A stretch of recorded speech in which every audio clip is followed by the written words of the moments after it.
You guys are welcome to join the Discord. Here is the link, and I hope to see you guys very soon.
Okay, hello everyone. I hope everyone's having a lovely evening. Tonight we got a bunch of stuff on tap to talk about. As you guys can see in the title of tonight's show is Men Are From Mars, Women Are From Venus. So what that means is we're going to talk a little bit about gender studies. We're going to talk about why I'm a sexist. And we're going to talk about why I think gender roles are important, but also not exactly what people out there are trying to make them out to be. So we're going to watch a few things, we're going to read some scientific papers, and we're just going to get down and have a good conversation. Maybe try to bring some clarity. So I'm going to try to stick more on things that are based on my opinion and things that are based on the factual information of stuff I've learned.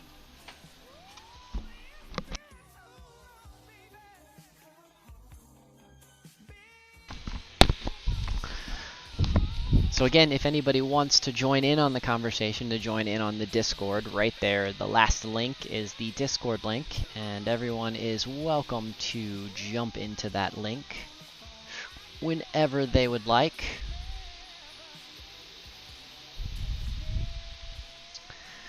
So, friends, hello, good morning, good afternoon, good evening, wherever you are. I happen to be on the right side of the upside down part of the planet. So, I know some of our friends live in the upside down world, and we all kind of live in clown world right now, So let's just... No, you can leave them on, it's fine, unless you want them turned off.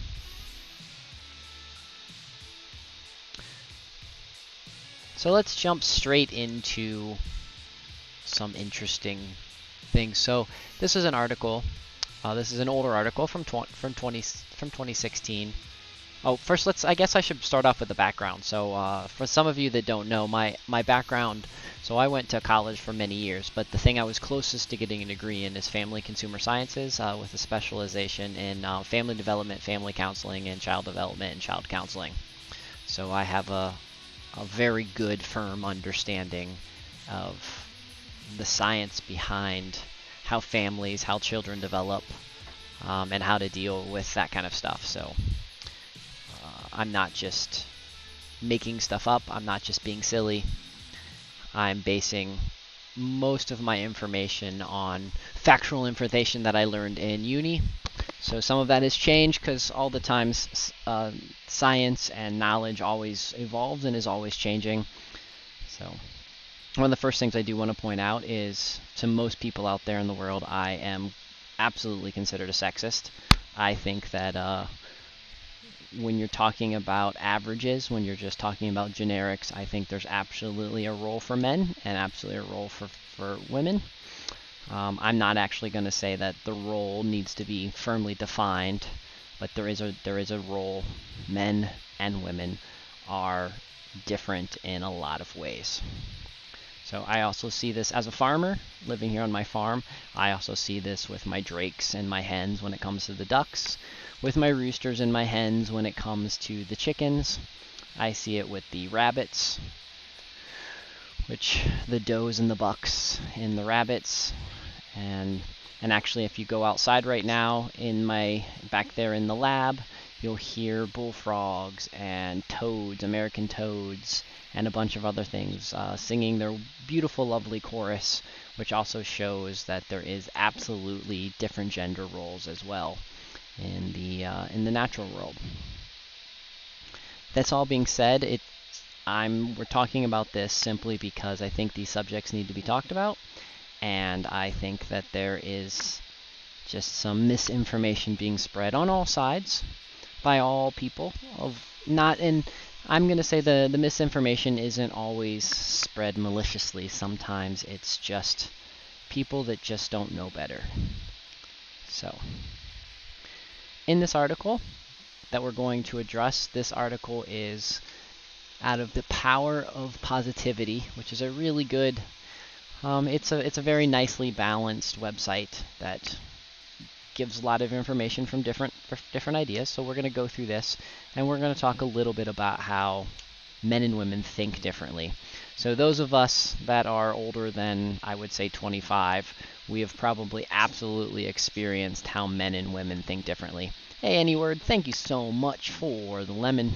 So most of you actually are already probably know, if you're married, if you have children, you also know that men and women, boys and girls, are absolutely are completely different. Now, that being said, we are all still human, and so there's a lot of things that we're going to have in common. There's a lot of things. We all share a brain. We all have brains. It's things that we all have. So there's things that we're all going to have in common, but in general, there's enough variance between men and women to really be able to see the difference. And we'll talk a little bit about why that is in the future. Let me turn that visual off. So this one starts off with perception.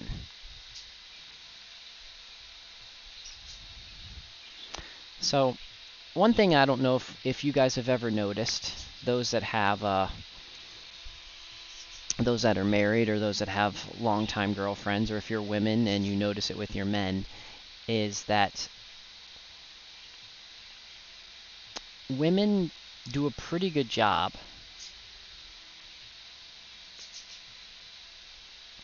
at seeing further down the road. So, and that's part of that's evolutionary, because they're going to have to have a lot of responsibility with children, and children are a lot of responsibility. And for the first couple years of a child's life, the woman is absolutely needed for the survival of that child. And that's true in the animal world. It might not be for the first couple years, but in the animal world, the mother is absolutely the major protector. So she has to be able to see kind of the forest instead of the trees. She has to see the big picture. She really has to get out there and just be able to perceive things where, biologically men are just, hit it and quit it. They can produce babies all over the place, and if they don't want to be responsible, they actually don't have to. So, the next, if you start and we really start thinking about multitasking. So, women seem to be spectacular at multitasking. Part of that has to do with going back to the children rearing, is they might have to be carrying a kid in their arm while they're working on another project. So, us being us being this tradesman and farmer, that's still very, very new for the human experience. So, the fact that women still have a lot of these traits that haven't been bred out yet is very important. So, and yes, the divine feminine. I'm not going to say that the divine feminine is gone. It's just currently being hidden. It's currently bad people out there in the world are trying to weaken women by taking roles away from them, by trying to make them more man-like, and to not let them evolve in the way that they naturally would evolve throughout time. Now, technology is definitely playing a major role in this giant game of things. So with the current technology that we have, things like the pill, things like working from home, things like all of the ease of domestication of all the work that you have to do.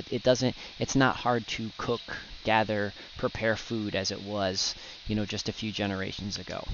It's actually it's easier to raise children right now than it has been in the near past. So all of that is things that look like it's clouding the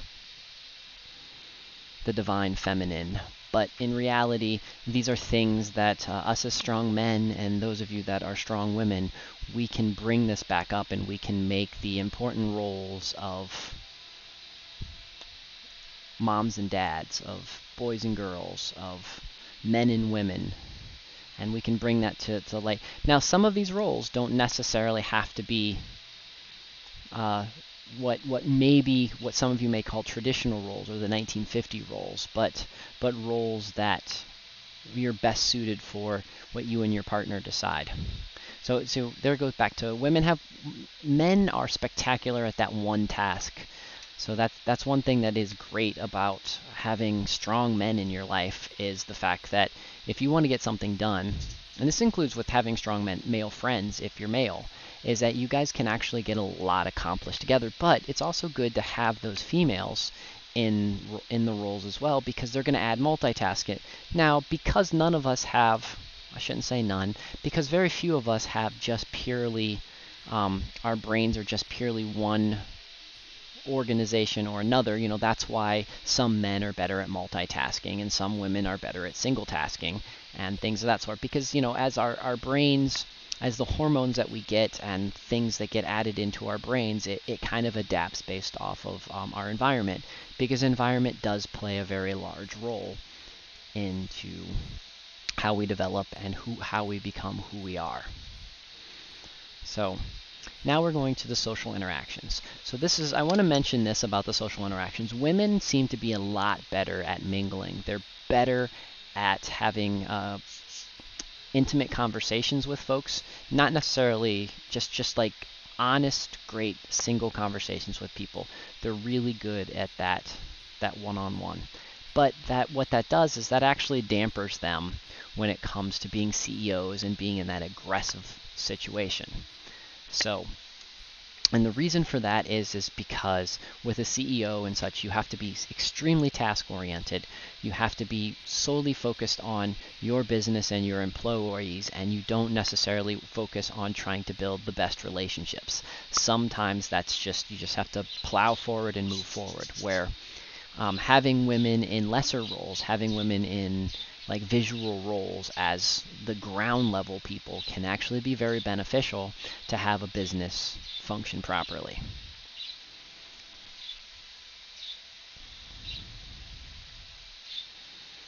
So dealing with emotions, I think that this was true until we started adding all this medicine into the world, and pharmaceuticals and such has completely messed up men and women's abilities to handle intense emotions. So everybody has learned from their environment how to deal with micro emotions.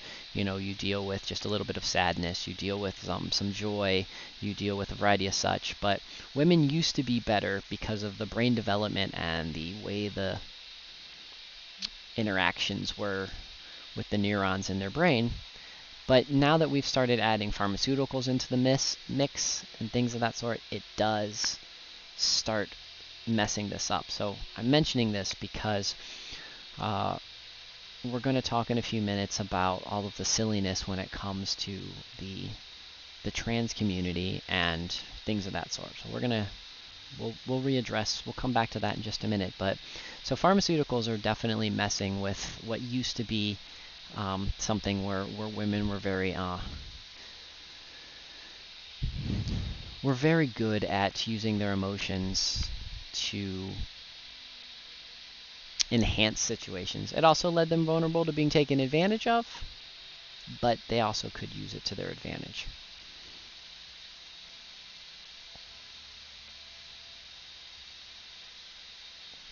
So there's where it says men are better at math than women.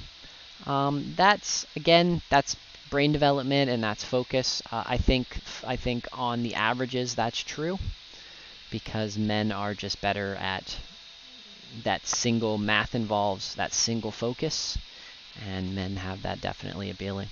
Dealing with pain. This is something that is really, really interesting. So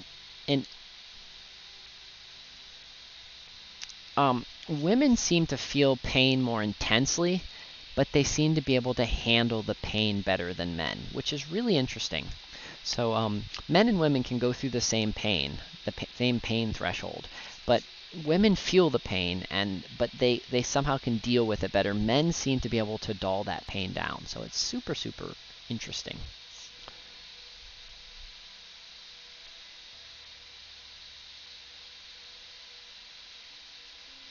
So the next one is women remember better. So as they're giving examples there, women better remember faces, names, objects, details. Part of that had to do with, again, going back to child rearing, is that they would need to be on par so that if there was a threat, an outside threat, they would need to be able to recognize the faces. Is this person friendly or not friendly? Is this animal? Is this food? And so when it comes to the raising of children. So if you guys are seeing a trend here, is one of the trends that science is saying that part of the reason why men and women are so different in the areas that they're different has a lot to do with the fact that women are responsible at least for the first 9 to 22 months of just like being in there and raising a child and being there, and that puts them in a very extremely vulnerable situation. And so because they were in a vulnerable situation, for them to be able to pass their genes on, they needed to adapt. And so only the women had these kind of good genes and these kind of good situations were able to keep breeding, where again we talked about men are, pump and go.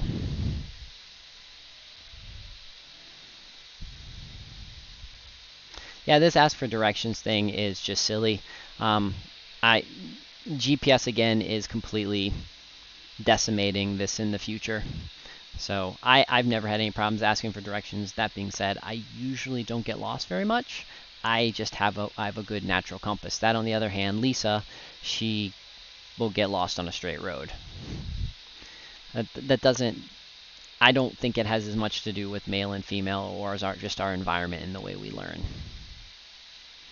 So risk takers. Men tend to take more risks and women take less risk. Part of this again goes back to childbearing, is because women prior to this agricultural tradesman world that we live in, women did not have the luxury of taking risks, especially when they were with child. And so the risky women didn't pass their genes on. and so that became less and less prevalent in females. So this thing with sex is very, very intriguing. So men are definitely more visual. I've spent in wanting to be a sex therapist at one particular point. I've spent a lot of time thinking about and talking about this with other folks, and one of the things that's super interesting is men are absolutely visual. It's why the porn industry does so well with men. It's why there's a lot of stuff. It's just that men, their eyes and their way they can just fantasize that kind of stuff just does really well. Where women need to have, where women on the other hand need to come back in, and they like that the whole ambiance, everything about that. That because of reason for that is it makes them feel safe, because that was a luxury for earlier women, again, prior to, because being a woman up until modern times, being a woman was a very, very dangerous thing to be. Men were going to be stronger than you. If you were with child, you had an extra loud screaming thing out there in the world that was letting people know your situation, and you had to feed and all this other kind of stuff. So that played something that played a very interesting role. So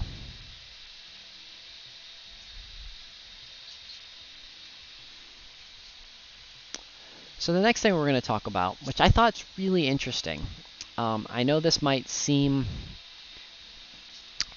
not seem like, and I'll put a link to this one as well in the chat.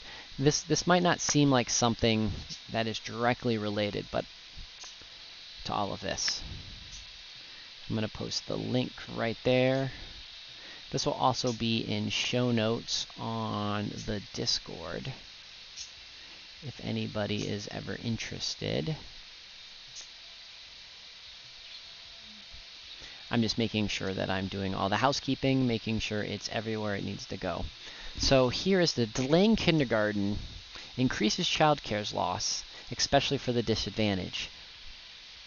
But the most interesting thing that it does is entering kindergarten later significantly boosts test scores at entry, and the benefits do not fade even as children are disadvantaged. So what this is saying is the longer you can wait to put your child into kindergarten, that actually better it is actually for that child. So, and this is a really interesting study. Now, with this study, they do talk about how, like as we were reading down there below, if it is a disadvantage because the increase, the financial increase of money for folks of the poor income, that does make up a big deal. But in a good world where a child can be raised by their parents and have enough time to be able to spend with their parents, and their parents don't have to put them away in daycare or something like that.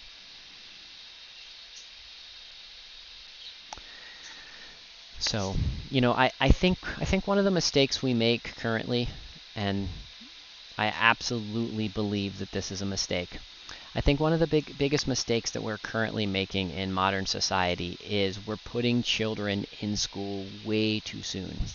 So that doesn't mean that things like half-day preschool, half-day kindergarten, getting together with other parents that have children, and letting kids interact with other children is not something that I think, that is very important and something that we should be practicing. But having that child spend so much of their time away from the house, I think is harmful. I'm actually going to go as far as saying I don't think that a child should be away from their family, from their house, at least I would say no more than 4 to 5 hours a day, if even that, until the age of between 10 and 12, depending on if it's a boy or a girl. And the reason for that is there's still a whole lot of social cues that they can learn from their parents. They can learn from their parents' interactions. And so maybe they attend some type of education for maybe 3 or 4 hours a day. And then with that education, they're learning how to read, how to write, things of that sort. And then as they start getting older, the time of the education expands more and more. And they spend more time with the socialization with other children, with their other peers, and educating. I also think that we need to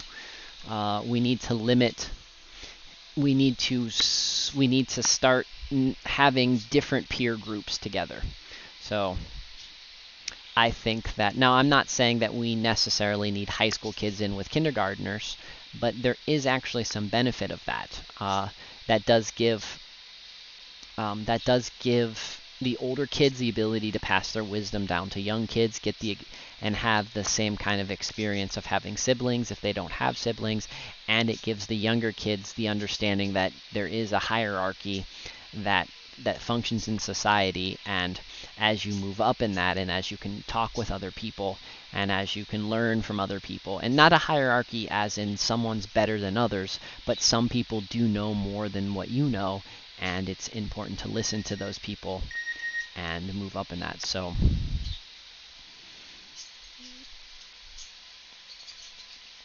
that's something to think about. So I'm going to go to this article next. This article is how boys and girls learn differently. So boys and girls absolutely learn differently. So I have seen it in, you can actually see it in preschool. You can see it up until probably about 10th or 11th grade. And sometimes you can even see it past 10th or 11th. Sometimes you can even see in 10th or 11th grade how the children are learning differently. But part of it is we currently do not, actually, I would say schools are currently set up to benefit the females in education, because there's a lot of interaction, there's a lot of group work, there's a lot of talking in class, and there's not as much physical activities. Boys, especially from the ages of like 5 to about 12, boys are very fidgety. They haven't got control over all of their fine and gross motor skills yet, so they just want to be moving around. Like if you ever see a little boy, he wants to move around and dance around, and it looks like he's jittery. Hence the reason why a lot of little boys get diagnosed with ADD or an ADHD or hyperactivity. It's just they are just actually being little boys. They're just excited. They've got a lot of energy. They want to beat things with sticks, and they want to climb trees, and they want to be tearing things apart, and they want to be exploring with their hands. And and they don't even need to be talking a lot. They just want to be doing. And yeah, maybe they're going to communicate. Maybe they do want to talk a lot. But even the boys that are going to be out there in high vocal and be doing things, they still want to be looking at things and taking a stick apart or taking a computer apart or something. And currently we don't really have the school systems, and we don't have that optimally designed for young boys to be able to learn appropriately. That also being said, we pit this competition between boys and girls, especially around like I would say 5th through 9th grade. I think I'm gonna be an advocate here. So 5th through 9th grade, I actually don't think boys and girls should be the majority of classes they should actually share. I think that the classes should be very sexed, and maybe they interact for some classes, like maybe an English class where the girls can definitely use their more vocal skills. They can use that kind of stuff, and then maybe during some of the sciences and such, where the boys can help the girls with some of the other stuff. But I think in general, their interactions, especially if you're just sitting in lectures and things of that sort, there needs to be a level of separation, because their brains are developing so quickly. They're going through puberty at completely different time periods. And there's just so much going on, and it's just unfair for them to be trying to go to learning some type of education, to having this influx of hormones going on, and for their brain to be developing at the same time, while there's some of, like, especially boys are feeling like they need to compete with girls, because boys naturally feel that they want to compete. And that in turn is going to force some of these girls to also feel like they need to compete, when the girl might not need to be focusing on competing, but maybe focusing on sharpening her skills. And so, because of all this, we are really, really hurting the way we're doing children. Again, I am generically talking about government schools. Most of you know that I'm not an advocate for government schools. I think government schools are an absolute last resort. I think that there is far better options that we can do, especially now in this digital world.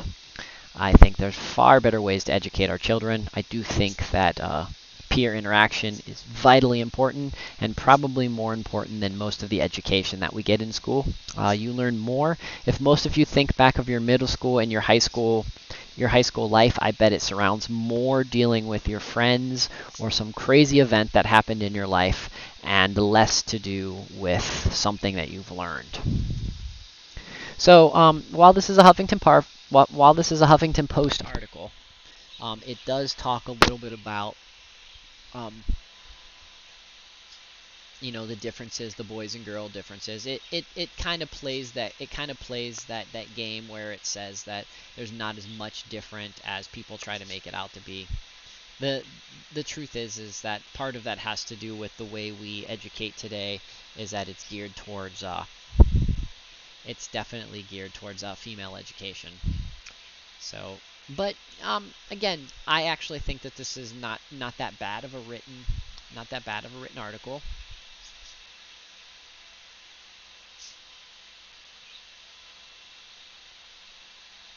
So like in this middle that they're talking about is like when a problem occurs in school, girls seem to take the failure personally, and they are more self-critical. They blame themselves for not being able to solve this problem. While boys, on the other hand, um,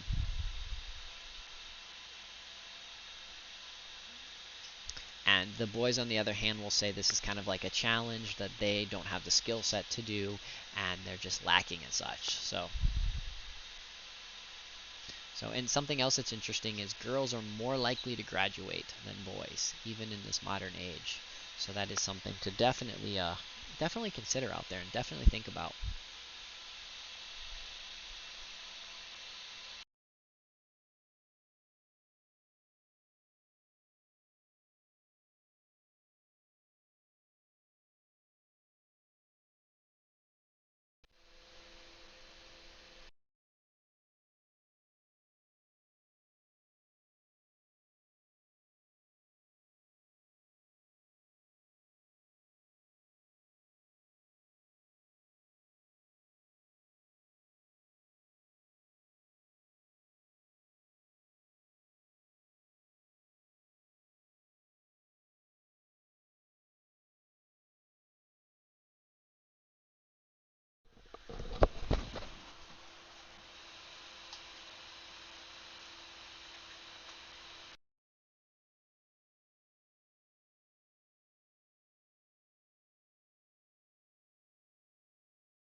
Okay, I should be back now. The headphones died on me, and I didn't realize that they had died on me. So thank you, Yam, for finding that and covering that. So what you were probably hearing as the microphone was dying is you were probably just hearing the headphones going away. So if you can confirm with me, Yam, that the audio is sounding okay, that would be great.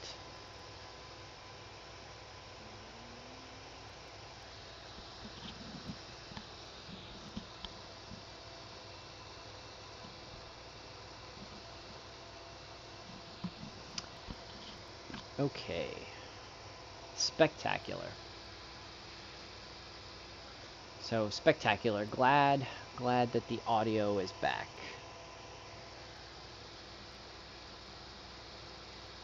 The volume is still a little lower. Okay. I think I can do maybe about that. Maybe if I turn that up like that. Or maybe turn it up here.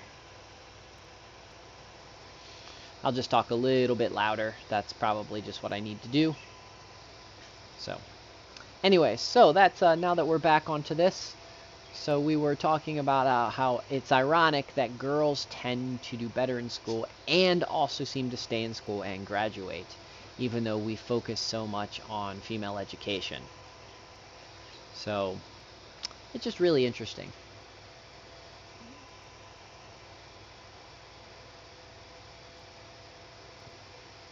So one of the things I want to do is we're going to double check. Hopefully we're going to jump on and we're going to watch this quick interview.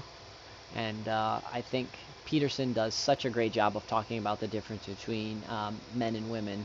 So we're going to listen to that.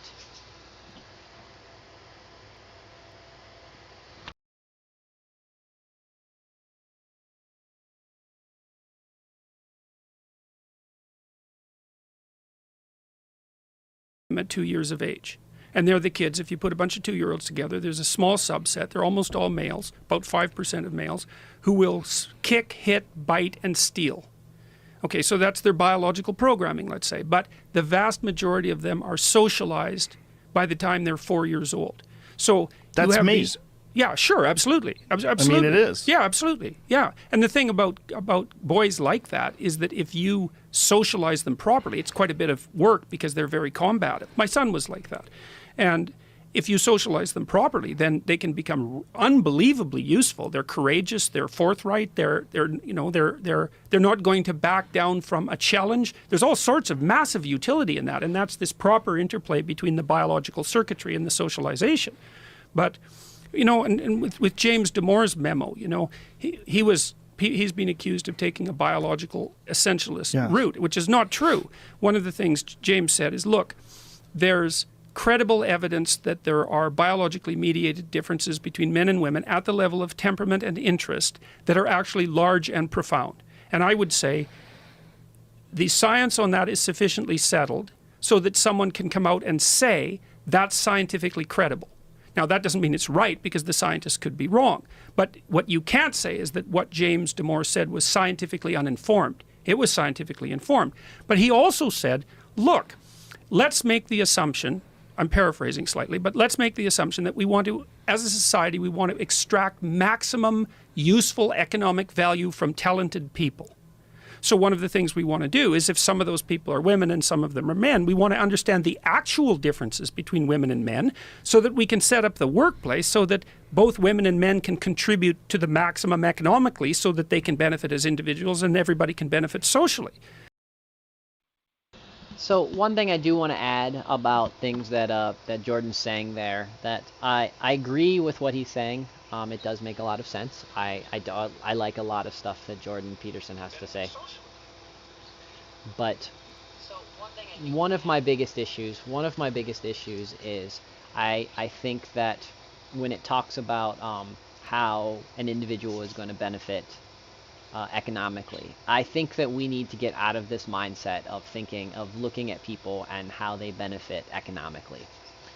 We need to see how they're going to mostly benefit and better society. And with a lot of people, that's by being mothers, that's by being fathers, that's like being uncles, that's like being aunts. It's not necessarily going and working at McDonald's. Now, if you have an important job, that your job is doing some awesome things and making the world an awesome place, hey, I am all for hyper-focusing on things of that sort. And if you happen to also want to raise children, then maybe your significant other, or maybe your parents, or you have a brother or sister that wants to help out with that kind of stuff. I am perfectly okay with that. But many of you out there are going to do far better at benefiting society by raising children, or by being strong role models for children. most of us don't have mover and shaker jobs that are going to necessarily net benefit the entire world. And you could be spectacular being there in your community, being a pillar of your community, and being a pillar of your family, and making things awesome by giving the time, by slowing down the amount of work you're doing,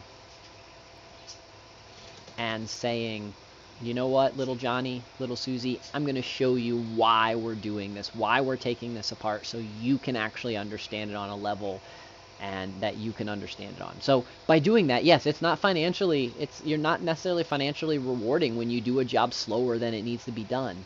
But if doing that job slower means that these folks are learning some stuff and that future kids are going to do awesome stuff, then to me that feels like that's our responsibility. But we've been tricked. We've been tricked to think about it's all about the dollar, dollar, dollar. And think that, when I was a kid, one of my friends had this t-shirt that says, the one that dies with the most toys wins. And we seem to be moving in that direction. It's not the one who's touched the most people's lives. It's the one that has the most toys. So, okay, I'm going to go back. Let's go back and listen to some more what Peterson has to say. So you can use the biological. So, for example, one of the things, here's a biological problem.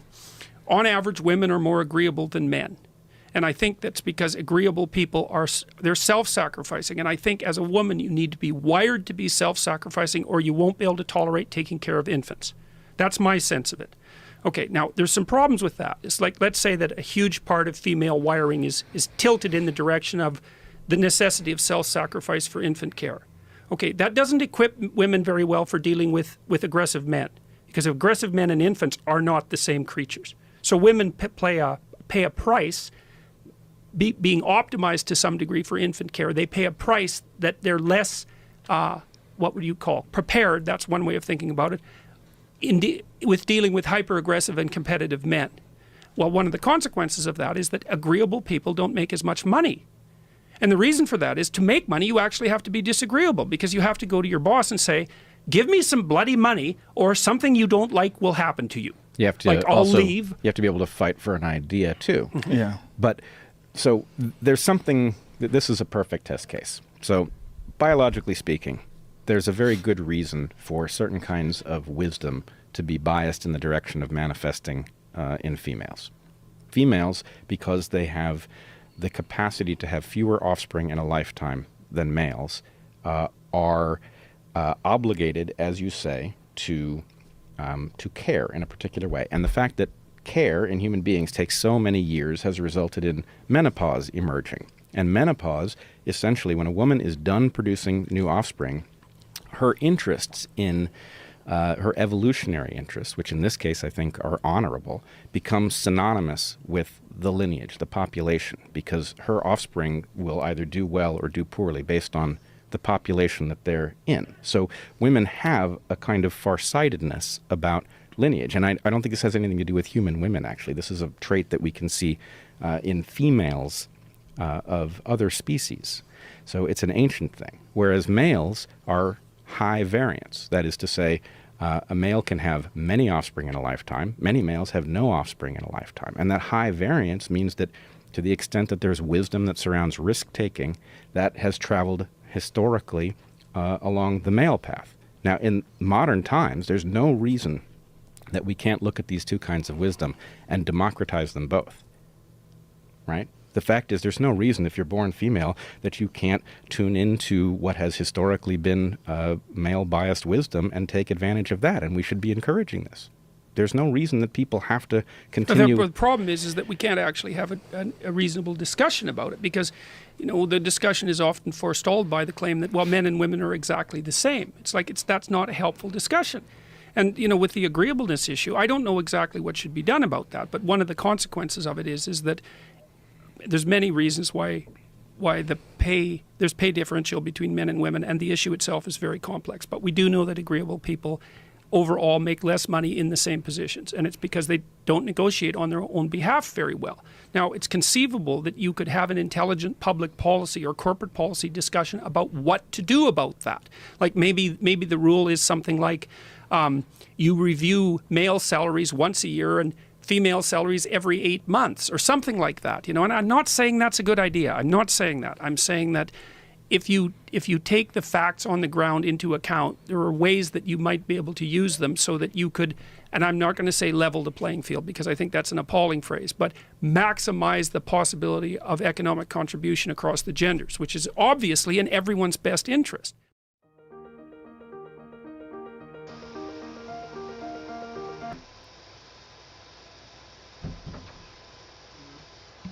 So,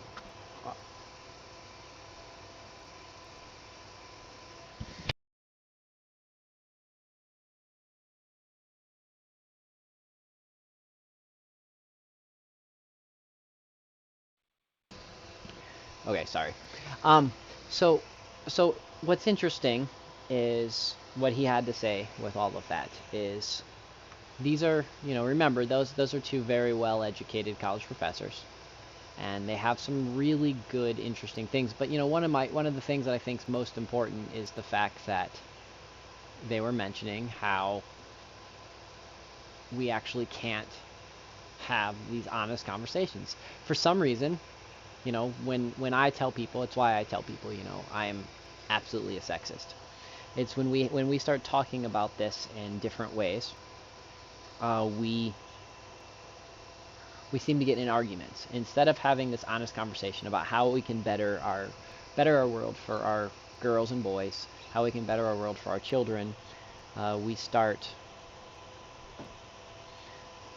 just getting angry and start yelling back and forth at each other. One of the things in the bee world is, a lot of people don't realize that when it comes to like honeybees, with the exception of the male bee, which is the drone, and his whole sole job is just to procreate. He does nothing else to benefit the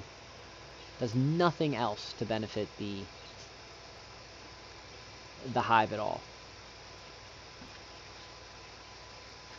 It is just purely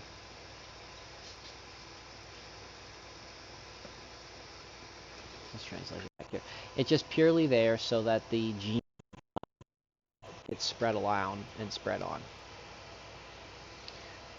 Something that a lot of people maybe don't know a whole lot about. So the queen and the hive and all the workers are all girls.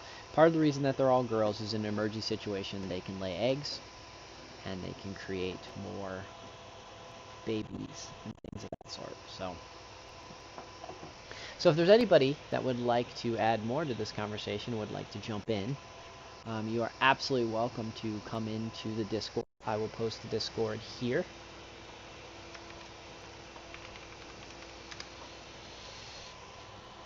So one thing I would like to mention, and now we're going away from the science and the stuff that we were looking, and this is more on personal observation. So when a woman is involved with childcare, or she's involved with taking care of folks, or she's involved with something that sounds more of a traditional role, I have noticed that women are happier in those type of roles. So are there women in more of those other types of roles out there? Absolutely. But we're not talking about the extremes. We're talking about more traditional roles. And I'm also even going all the way down to even your lesbians and things of that sort. They still like the caring. They still like the taking care of stuff. So I am at the particular point that I do not think women should be in combat roles. I think that in, 2013, I believe, in the United States, in 2013, when we allowed women to enter combat roles, I think that was a huge, huge mistake. So I know right now in the news they're talking about trying to open up the draft so that women can get involved, and women will be drafted the same as men so that they have equal rights. I'm actually very much against that. I want nothing to do. I do not want to see any women in any active combat roles of any sort. I don't want women drafted. I don't have any problem with what we did back in the World War II, where women maybe took over some of the factory jobs and took over some of the jobs to make the world function better, to make sure that the United States functioned and things of that sort. But I do not like the idea of having a draft in that kind of scenario. So again, I'm not a big fan of the draft in general, so I don't really want anybody to be drafted, so there's no way I'm going to agree upon moving to the idea of allowing women to be drafted. I also think that there's absolutely work environments that, with very, very few exceptions, that men and women should not be working together in close quarters in certain type of work environments. I think that is not beneficial for things. I'm not going to give examples right now because I can't think of one off the top of my head, but I have in the past thought of different work examples of where, okay, an office, and like just a basic office situation. It is not always beneficial for men and women to be working side by side when they have more free time than work time. So now maybe if they're both working on a line or they're both working a maintenance job or something like that, that's not a big deal. I also don't like the idea that for certain jobs there's a different standard for men that there is for women, especially if it's a job that requires you to do X, so to pick up something and move something from here or there, that needs to be consistent for everyone. If you can pass that job, you should be allowed to have that, but it shouldn't be 50 pounds for men, 25 pounds for women. That is, I think that that's a horrible idea.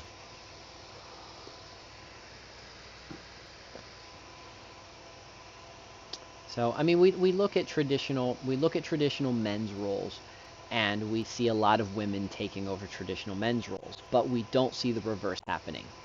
We don't see them trying to get more men teachers. We don't see them trying to get more men caregivers. We really don't see this push in that direction. We only see the push of trying to destroy the feminine and turn them all into just weak men. And yes, that is how I view it. A lot of these roles, a lot of these things that they're trying to push these women into, they're just trying to make them weak men.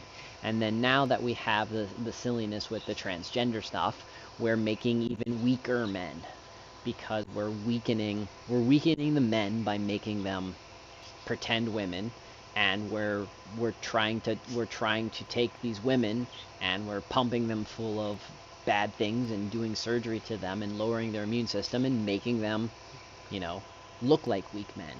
And so like right now our society is doing everything it can to make weak men. And that's something we need to think about, because as we make weak men, that means we're also going to be making weak women. And if you have weak men and weak women, you're going to have weak offspring. And then that's just a downward spiral until we can figure out how to reverse this, until we can turn it into something that is better for everyone, which I don't know what that is. So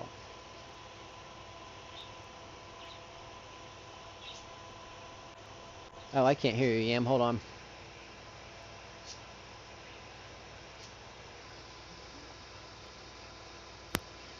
Can you hear me now? Let me see why I can't hear you. The chat can hear you, I can't. That's weird. Huh. Very, very weird.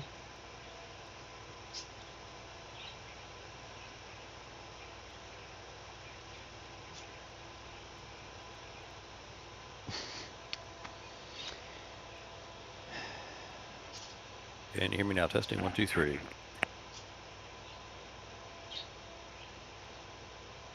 Oh, Dan says he can.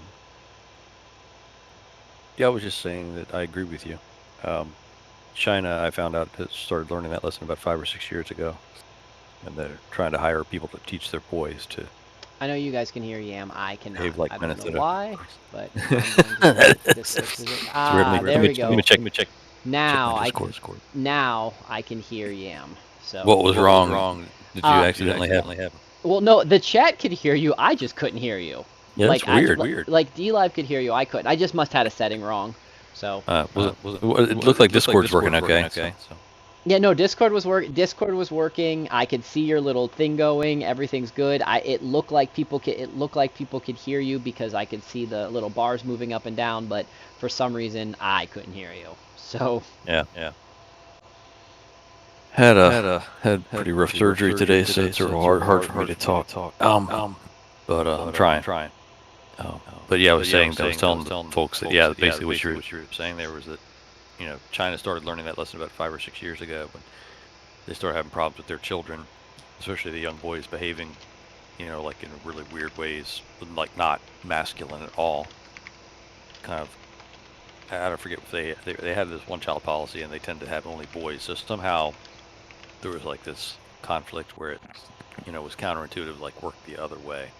hmm Somehow the entire population somehow either ended up acting female or something to that effect. It was explained to me properly back then, but I can't remember all the details to it. But basically, they were trying to hire a lot of male teachers from the West to teach the boys how to behave properly or whatever. So things can get really screwed up if you try to put too many controls on something. You know, Oh, I agree with you. generations. I agree. I think that a lot of the mistakes that they've made through the 70s, through the early 2000s, I think we're just going to start feeling the ramifications of those from now until the near future. Because a lot of cultures made a lot of really, really bad mistakes.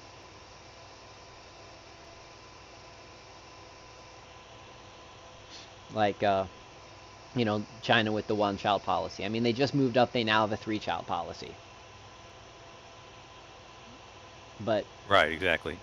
Yeah, but they're not really going to do it. It's going to be two children, and still having a lot of people have a hard time like wanting to stop doing the one child thing because a lot of people are still in that kind of they took it as a tradition, hmm whereas we would be like, oh man, we can't have more kids, or in my case, you're going to make me have how many kids? What? But it doesn't make any sense. yeah, no, it's I don't know. I just with just all the silliness, with all the silliness going on today, and with the wanting to do the draft for the women, and so many people trying, and in the transgender Yeah, community trying to say yeah, that, that's all being done on purpose. yeah, That's big. it's just I thought it would just be we just somebody I needed to get out there and just have an honest conversation about what I know, you know, and and things just because no one's seeming everybody's again um maybe it's because I am more of that passive type person. I'm more of a honey than vinegar type person. But everybody out there is waving their fists Yeah. around and they're angry and they're angry and they're saying we need to do this about this and we need to do this about this. But no one's having conversations about like why men and women are different and why that's a strength and why, even though we are different, there's things that we all have in common and some of us are similar and why that's also a strength and why we just need to be having that middle of the road conversation. The without I think it's really beautiful that you actually. I think it's really beautiful that you actually take the time to care and project the positive and the solution type based things on there because I kind of take that more George Carlin angle where he's like sitting, he's like, I've seen this falling apart for decades and decades. It just gets worse and worse all the time. I see it as a detached observer. I sit on top of a hill and just laugh at it. I mean, he didn't really say those exact words, but he kind of, that's what he meant. Was that he's like, I have nothing invested in this. Whether he had children, I don't even know, but like I just haven't, other reasons outside my own desires. yeah, no, I mean it's I'm not one of, like females can kind of, usually even the bad females can have babies if they want, one mhm. way or the other, whether it's with a great person or not. It's irrelevant where the guys are kind of like, well, I'm just not going to go out and adopt. I had a boss that adopted a bunch of kids and kind of ended up regretting it later, but I mean, it's possible.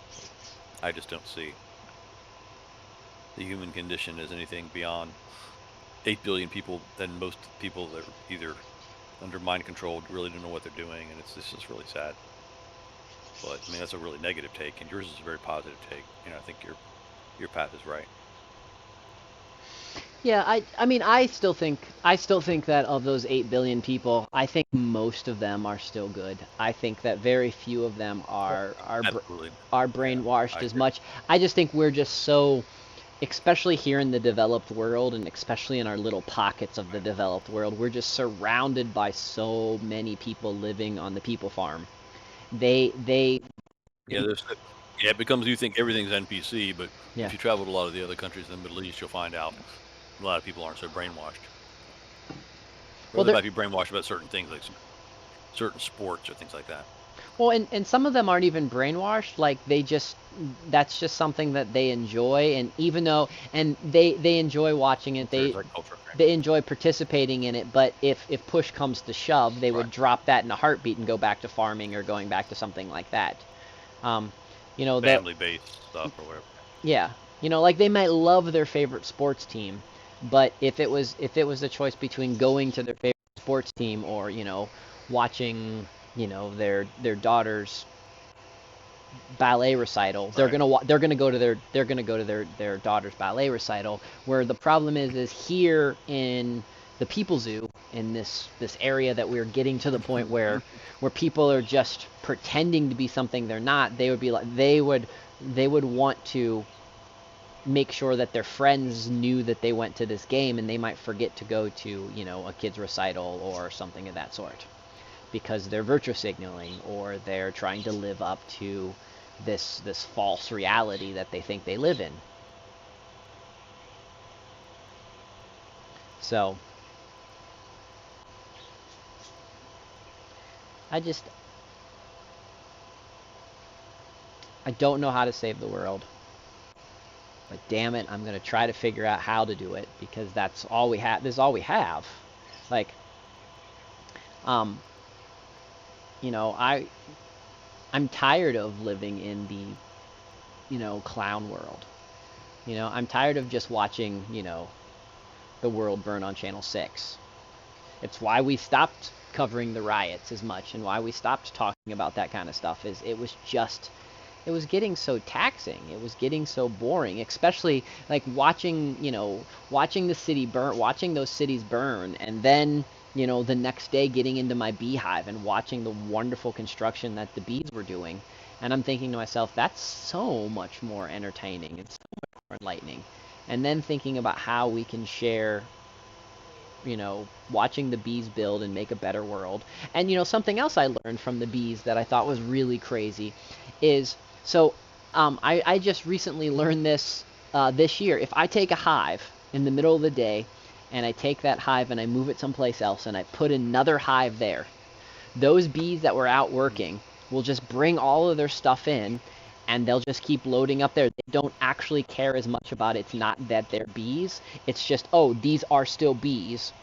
I don't know where my bees have gone, but my job is still to make sure I'm collecting all of this honey and to make sure that this hive that I'm working on survives. So they just keep bringing back pollen and they just keep bringing back stuff, and they just, even though it's a brand new beehive with bees that they didn't even know before, and they know because they can smell the They're hormone change. basically running the they're basically running the program. They just don't care about all Well, that other stuff that us higher brain beings yeah. supposedly, Well, they care about the survival of the hive that they're currently living in, and this is the new hive that they're living in, so we're going to make this hive awesome. And so, survival. yep. Right, pure survival, no matter who lives or dies, and Hmm. whether things are great or whether everybody likes the music or whatever. But yes, they obviously have less brain cells Yeah. to worry about all the other crap that we get caught up with, and all the competition and the male and female and this and that. They just like do their thing with their programmed for, and they live in their beautiful matrix. And I saw you were working with them, on that video that you posted, and it's probably from a few days ago, but yeah, it was really nice. I liked how you had them kind of on the other side of the house, and Yeah, that's those are it was nice. the cherry bees are what the ones who work. Oh, exciting about those cherry bees is I don't know how much of the video you watched, but two of the bees were walkaway splits. So what I did is I took extra bees and I put them to the side, and then they made their own queens. So I now have two more Yeah, no, I hives. watched the Yeah, and Yep. I super watched the whole excited. thing, Yeah. but then you said you lost you said you think you lost a queen on the porch though, Yeah, the porch bees, or did that really the happen? Italians. the queen wasn't there. I don't know what happened. So I took some brood, and I hopefully am going to turn that into a new hive. So hey, Mark. So Yeah, so I guess I kind of saw that. so again, that's the trial and Yeah, error to try to it's like really to good. try to teach stuff. And I was Yeah, it's like the little things, you know. It's like I haven't even gotten to plant any of my seeds yet this year, but all this other stuff going on, and I'm like, but last year this time, did I have a job? no. No. So I just have to take the best, you just have to take the best you can get, Mm-hmm. And maybe Just have next to, year at this like in time your you'll case, be like you'll be. you Go ahead, Mark. go ahead. Go ahead, yeah. No, I was just saying, I was just saying, you know, yeah, maybe you'll have 4 or 5 queens or none. So you just have to take your blessings as you. Yep. And what So I was we're thinking the same thing, basically. Yep. And what I was gonna say to you is maybe next year you're gonna be in a different place. Maybe you'll have a new chunk of property to be playing on. Maybe you won't be living in the place that you're living right now, and you'll be moving. He'll be moving. Yeah, or possibly, but maybe I'll also somehow have readjusted my reality to fit my bosses. Like that, there's just some things that people can't be changed with, and then I looking at like the numbers, and I'm like, I'm willing to roll the dice a little bit longer. And a lot of the properties I was looking at, that I was really interested in, have are sold already, Mm-hmm. or are under contract or whatever. And I'm not remotely financially. I am getting closer to being financially ready in some ways, but the thing is also I think I may have to like do a little more shopping and actually try to figure out what I want. Because how close do I want to be to where my relatives are? How much further away do I want to be? Do I want to be at a certain elevation? Would that cause more problems? So I might have some problems with some of that, environmentally, whether it be because of some of my own health issues or whatever. So I think I've got to kind of explore some of that, and I have time to do that. So How did I lose a I'm not beat? just gonna like, Sorry. No, go that you're very. That's all. That's all something that is. No, that's all something you definitely want to consider. You also might want to make sure you live in a place where you feel like you're part of a community, because you don't want to just go at it or alone. yeah, right, maybe. I've got to kind of explore that about myself too, because like No, no, there's been times and when, yeah, community might be you like the fact that there's a mom and pop grocery store that you can go to and you can say hi to Phil at the grocery store, and that might be the only bit of the community that you participate or need, but that might be something you're looking for. right, or yeah, and because there's some places I was looking at that literally I'm not even sure how you would get electricity beyond a solar panel. Like Hmm. they're so far out, and then there's some that are like there's some that seem almost that far out, but someone had like put electricity to them, or like not too far away that you could get, somehow whatever, you could do that, but then there might have been some other attachments which I financially kind of didn't want to deal with. Hmm. So there's some, there's and all there's obviously a matrix of a lot of combinations of anything like that, as you kind of discovered. Like I'm sure your town has electricity, but you probably have the option of doing solar panels or some other source if you wanted to, I'd imagine, right? Oh yeah, I mean I'm where I'm at in West Virginia. I can pretty much do whatever I want. So that, that's the other perk about knowing what county and such you go to. That's the downfall to like as much as I love the beautiful mountains right on the other side in Virginia, they have a lot more rules than I have over here. So in some ways, just being able, being 20 miles from the border inside West Virginia gives me a lot more freedom. So again, it is going to be Did you real. what kind of well I'm curious too because I'm looking at some over there like what kind of rules did you find that were you kind of didn't like or I mean I know the other thing too is that you kind of have your whole family there whereas with like me I might have to make it so that in the future I could accommodate having my mom come live with me if my Hmm. because likely Yep. my dad will pass away before she does but whether she'll want to be able to come whether she'll want to come over with me I don't know but some other relatives kind of start dying off and it can be kind of difficult so Well, I was kind of talking about I was talking about more like zoning and taxes is two things that I was particularly yeah. mentioning. Like yeah, I Mhm. where So where, the where zoning is more restrictive or it's it's the density or something? it's very it's not restrictive at all where I live. I if I went into Virginia, it would be very restrictive. If I went a couple counties north, it would be more restrictive. It's not very restrictive here. So are you technically even zoned at all? Or are you technically agricultural, or it just I, doesn't matter? technically, it's non it's not zoned. We'll just put it that way. That's the easiest way to refer to it as. There So are there's some flexibility, there's whereas a lot of times in Virginia it's either residential or agricultural. It's usually one or yeah the other, I think. there's rules But there's rules here, and we can talk more about the rules. Or I when I'm also not broadcasting on YouTube and Facebook, I'm more than happy to talk more about the lack of rules.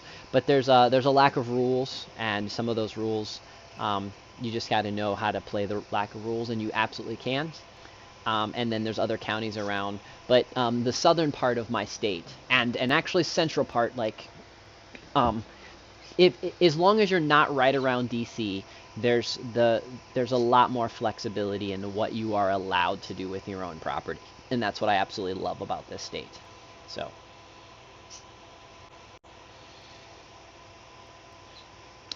so, so that's something, again. We can talk more about. Again, if you even think, um, if in the future you really want to start looking for stuff, and you want to look in West Virginia, let me know, and we can always meet up and go through, and I can. absolutely, yeah, absolutely. I don't really.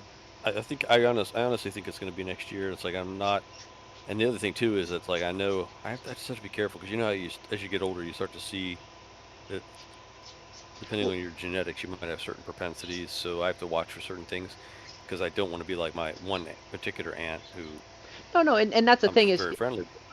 I don't want to be a procrastinator. My other aunt, I don't want. She tends to make decisions very, like she tends to be a little more like me. Whereas the thing with the animals, and then also the thing with like Mhm. making decisions you might regret later. But she's a little more tempered. I kind of don't want to run off like my sister. She made way too rash of a decision, Yep, and I now it's understand. kind of ruined her life. But my other aunt, she's like such a procrastinator. She only gets stuff done if my other aunt's about to die from a medical condition because so there's that. So Yeah, I kind of can see all those like I'm kind of in between. So I want to make a careful decision.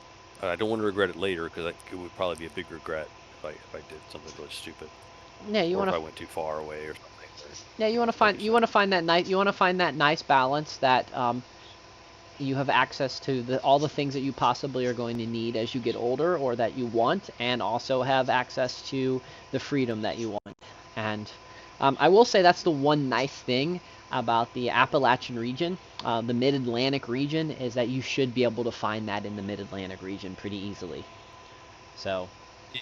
And then there was one I forget what it was if it was like around Mother's Day or something like that that I took my girlfriend out to somewhere. It was kind of between where you and I live, and it was real nice, historic, and had all this cool stuff. And I don't think she'd ever been there, even though she lived here since like '98 or something, and I hadn't been there since I was a little kid.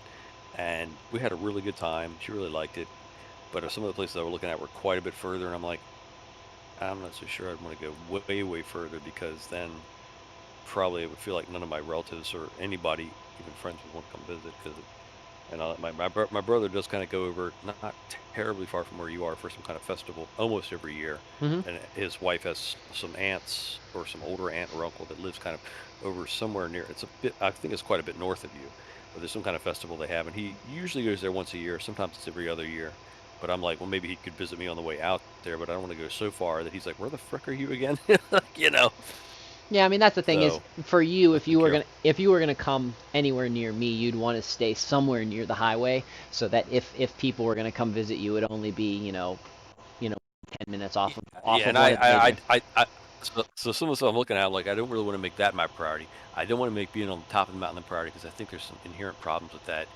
The other thing too is there's places that look like I might even be able to get a job at a couple of the places that are a little closer, kind of in between, and I need some time to like evaluate those and maybe send Yep. some emails or call some of those folks and just see, hey, is your company still in business? What's the status of it now? Are you guys like tapering down? Are you tapering up? Is the pandemic destroyed everything? Where are you at? Would you be willing to, uh, if I moved into that area, could you give me some work in a year or two, or what's your, or you're getting ready to retire, or you're a new company? Like there are all these different statuses. So I've got to kind of make some phone calls and look into that over the next year to get an idea whether like what's my furthest that I could go, what's hmm the closest that I kind of want to find my comfortable spot, because I don't want to be driving, like if I got a job like that over there, I wouldn't want to be driving forever to get to it. Nope, that's So totally makes sense. That's why there's a lot. And again, what you guys hear us talking about, these are all things that everybody should consider whenever you're trying to relocate and when you're looking to move to someplace cool to do stuff. Is you have to look at all the possibilities. One of the things that I absolutely loved about the property I get, I'm 5 minutes off of the interstate, and I'm 5 minutes off of the interstate. I can jump on this interstate and go north, and let's see, right now, for me to go, once I get on the interstate, for me to go to my sister's house in Ohio, I have to make 2 left-hand turns. No, sorry, a left-hand turn, then a right-hand turn, and then I'm at my sister's house.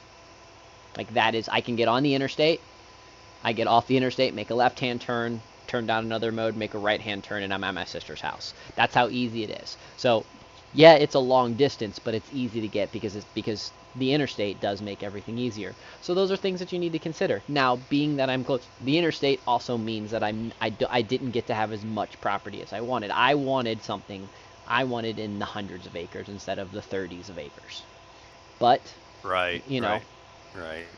I'm looking at that too, and I'm looking at like, well, yeah, theoretically I'd want something closer to between what you got and maybe even possibly a little more. But then I got to really thinking about it and started looking at some of the other ramifications and responsibilities or headaches that might come with something where you had so much that you almost couldn't deal with it, or that it would cause other costs. Depending on where it's located, you might have more either taxes or whatever. Yep. So you've got to like look at that, and I'm thinking, well,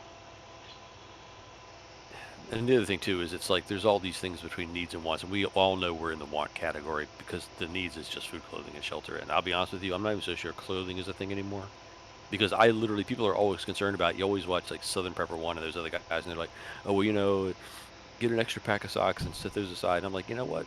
I'm not so sure. And now I understand he has grandchildren and children that he's backing up. I don't. Now I do have a nephew and a niece that I'd like to be able to back up. But there's some family stuff that's kind of in the way of that. But I'm like, I'm not so sure that I'm totally against wearing rags the rest of my life. Now I don't wear rags now, but I have enough clothes to last me for years that are like just stuff that I just carefully, I don't beat them.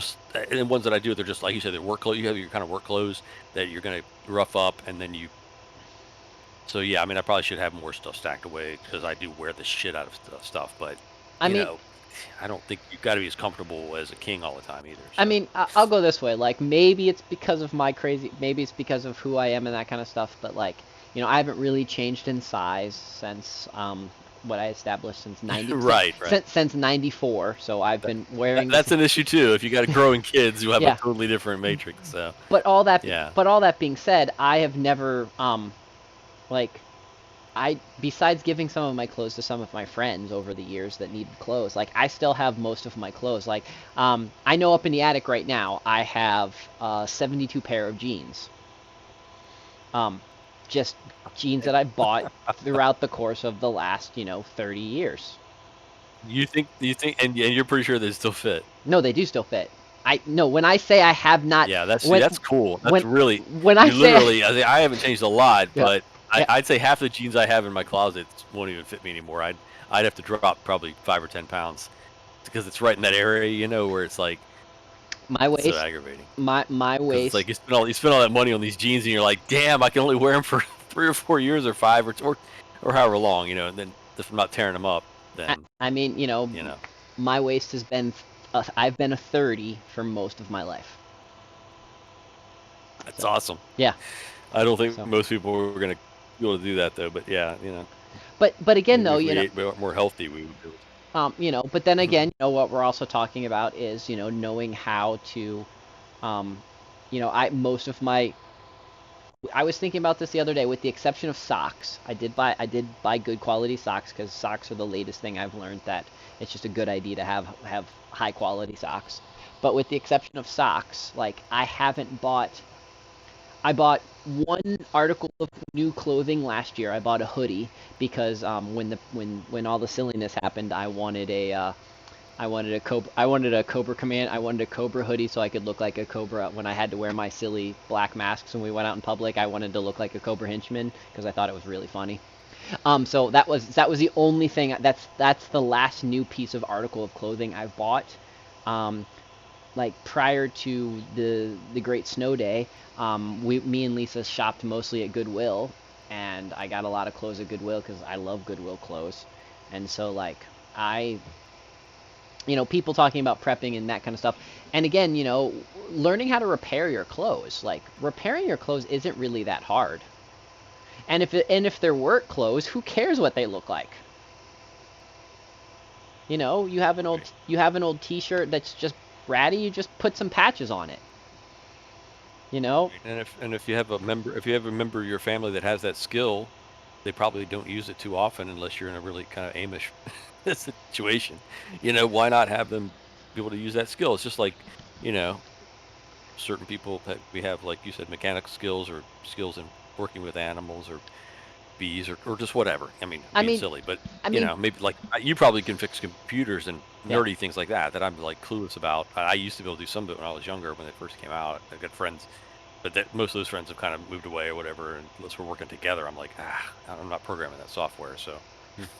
Well, how to do this stuff, but yeah, there's skills and. Well, I mean, the thing is if we need to, we can all learn how to sew a patch on. Like, it's not as hard. Right, it's not like rocket science. I'm not good at it, but I can do it if I had to. Right. Well, I have. Right. Like, when I tried to make bell bottoms when I was a kid, like, I learned how to sew, things onto the bell bottoms because I wanted a pair of I wanted to turn one of my pair of jeans into bell bottoms. I did a horrible job. I absolutely did. But it looks horrible, but it does what it needs to do. So, we can do things.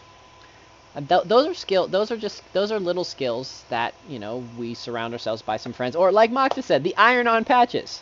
I totally forgot about the iron-on patches. If you think you're gonna, if you want to save some money, go and buy like a whole box of iron-on patches, and then you're ready to go. I think this has been out for a long, long time because I think my mom would occasionally do that with some of my dad's work jeans, and that it was like iron on, and you can also sew it. I guess depends on where it's located or what. But yeah, I mean, it's kind of like a stopgap, and depending on where it's located, especially if it's on like a knee joint, that's not really comfortable for me. But yeah, if you did it properly, if you put something behind it that was the same material, so your sweat wasn't hitting like some kind of a wrong material, it's going to make your leg sweat or something. That might work out okay. You split a cord of wood. Or like, nice. or like you said, just turn them into shorts. Just chop them off and turn them into a pair of shorts. If they still fit. In my case, they probably wouldn't still fit. But Rocco, do you? Some people have it worse. No, you're right. You're right. Yeah. Yeah, Rocco, you said you just split a cord of wood. Do you use your wood? Do you use your wood for a wood burning stove? Do you just use it for your campfires? Do you use it to heat? To heat stuff with.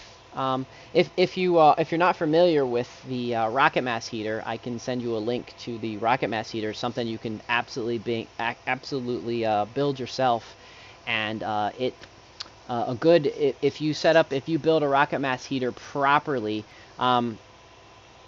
Unfortunately, it depends on how small you've cut how small you split your wood. So if you split it in the fourths and you just have the smaller, or if you've got stuff smaller than your arm or that kind of stuff, then it'll actually fit in the rocket mass very nicely. But a good rocket mass heater could heat probably about a 1,000 square foot house with a depending on where you live. Let's say you live like where I live. I could probably heat my entire house with a rocket mass stove with probably an eighth of a cord. So it's pretty awesome. Rocket mass heaters are super effective. So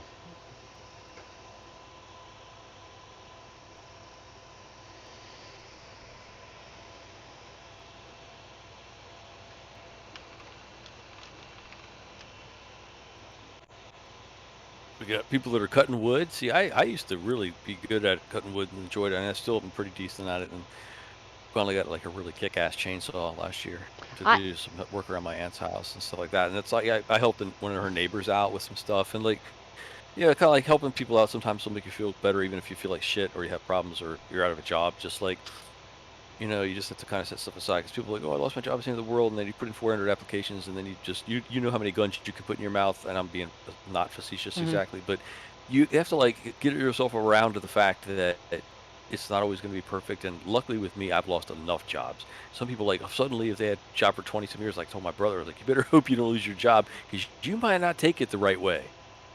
You might end up doing something crazy or hurting yourself or hurting someone else or who the hell knows. But I'm sure that's a lot of that's happened as we've seen in the last year or two here. And, it's not being talked about in the news very much at all. It's just kind of being swept under the rug. But you wonder why there's all these workplace shootings all the time. It's people are losing their shit because they don't realize that, you have to prepare for rainy years and rainy bad decades, Hmm. bad things that might happen. Lots So, of crazy stuff can happen. You have to. It's best to figure out. It's best to figure out what is plan plan for the worst, hope for the best. That's pretty much how I try to live. Try to live everything like this year. Like this year, I don't know if you'd know this, Sham, but I just planted. There's a really good deal on fruit trees, and I planted 25 fruit trees throughout my yard this year. Now it's going to take them a couple years before they start fruiting, but that's going to adding 25 more fruit trees to the property is good. Next year, I am going to focus more on trying to stagger the type of when the different types of trees fruit, so that I have fruit from July all the way into late November, with the fruit trees as they come due and things of that sort. So lots of so you got so you're planning to plant like baby trees or full-grown trees, or how is this thing? well, Are you using something? so this year I planted 3-year-old trees, so they should fruit in about 2 years. They should start fruiting in 2 years. So I've been staggering and planting trees since about 2012. We've been planting a couple trees every year. I lost a few trees last year. Lots of reasons that I lost a lot of trees last year, but I lost a lot of trees last year. So I'm trying. So luckily, I was able to replace a lot of those. I'm also going to start this particular year. I'm going to do some hyper focusing on growing a lot of stuff from seeds, and I'm going to start. I'm going to set up a seed orchard, uh, just because there's some cool stuff you can do with growing from seed. Now the problem with growing from seed is once you grow from seed, you pretty much with most fruit trees, it's 5 years before you're going to get any type of fruit off of that seed. And then you're still not guaranteed that there's going to be a high germination, that it's going to actually grow, and then you also run the risk of Right. them. So would you say would you say would you say that your knowledge and your passion about all of this was always like this, or is it just like it took the 15 years to accelerate to the point where it is now? Because like people are going to try to measure against your reality, whether they are conscious of it or not. Because I find myself even doing that, like in the background of my own brain right now. Like I know I'm not going to be like that right now, even 5 years, 6 years from now. Even though like maybe I was like that when I was 16, because I went through that with my parents. That kind of we had our own farm and everything, but then my life got recalibrated to my own reality, which is totally different than theirs. Totally different than that reality, and then they kind of changed too. And So the one thing I would you do, say that the, you're always that passionate about sort of thing, or so the one thing I've always been it took you a while to get the knowledge? the one thing I've always been passionate about is teaching. So I always wanted to teach people. I Right. always wanted to help people be better versions of stuff. The stuff that I learned is because of my learning disabilities. It I learned little, you know, hacks on how to make myself remember things and to use things. So that's how when I get hyper focused on something, I take advantage of that hyper focus and try to learn as much as I can about something. Or when I wanted to 5 years ago, when I decided that I was going to be a master gardener, I got hyper focused on learning everything I could about Master Gardener, to the point where after I became a Master Gardener, I became president of the local Master Gardener gardening club. Like, that's how hyper focused I got. I wanted 10 years ago. I wanted to So learn. your hyper focus is like your hyper focus is like beyond OCD, that level. Yeah, I like to take it to To the. say that you're abnormal, that you're not, to say that nobody's gonna, I'm saying nobody's gonna do that, but you're one in a million. Probably most people aren't gonna be as unfired up about it as I am, and they're not gonna be as passionate If and professional and obsessed about it as you are. Because, and the other thing too is I remember what I just asked you though?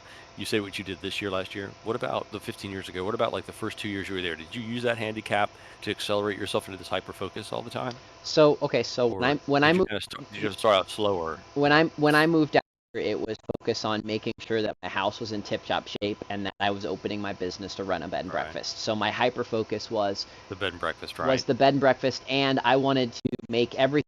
So at one particular point in my house, every color that every wall was on the inside and outside of the house was historically accurate to a color that would have been able to be available to purchase in 1897.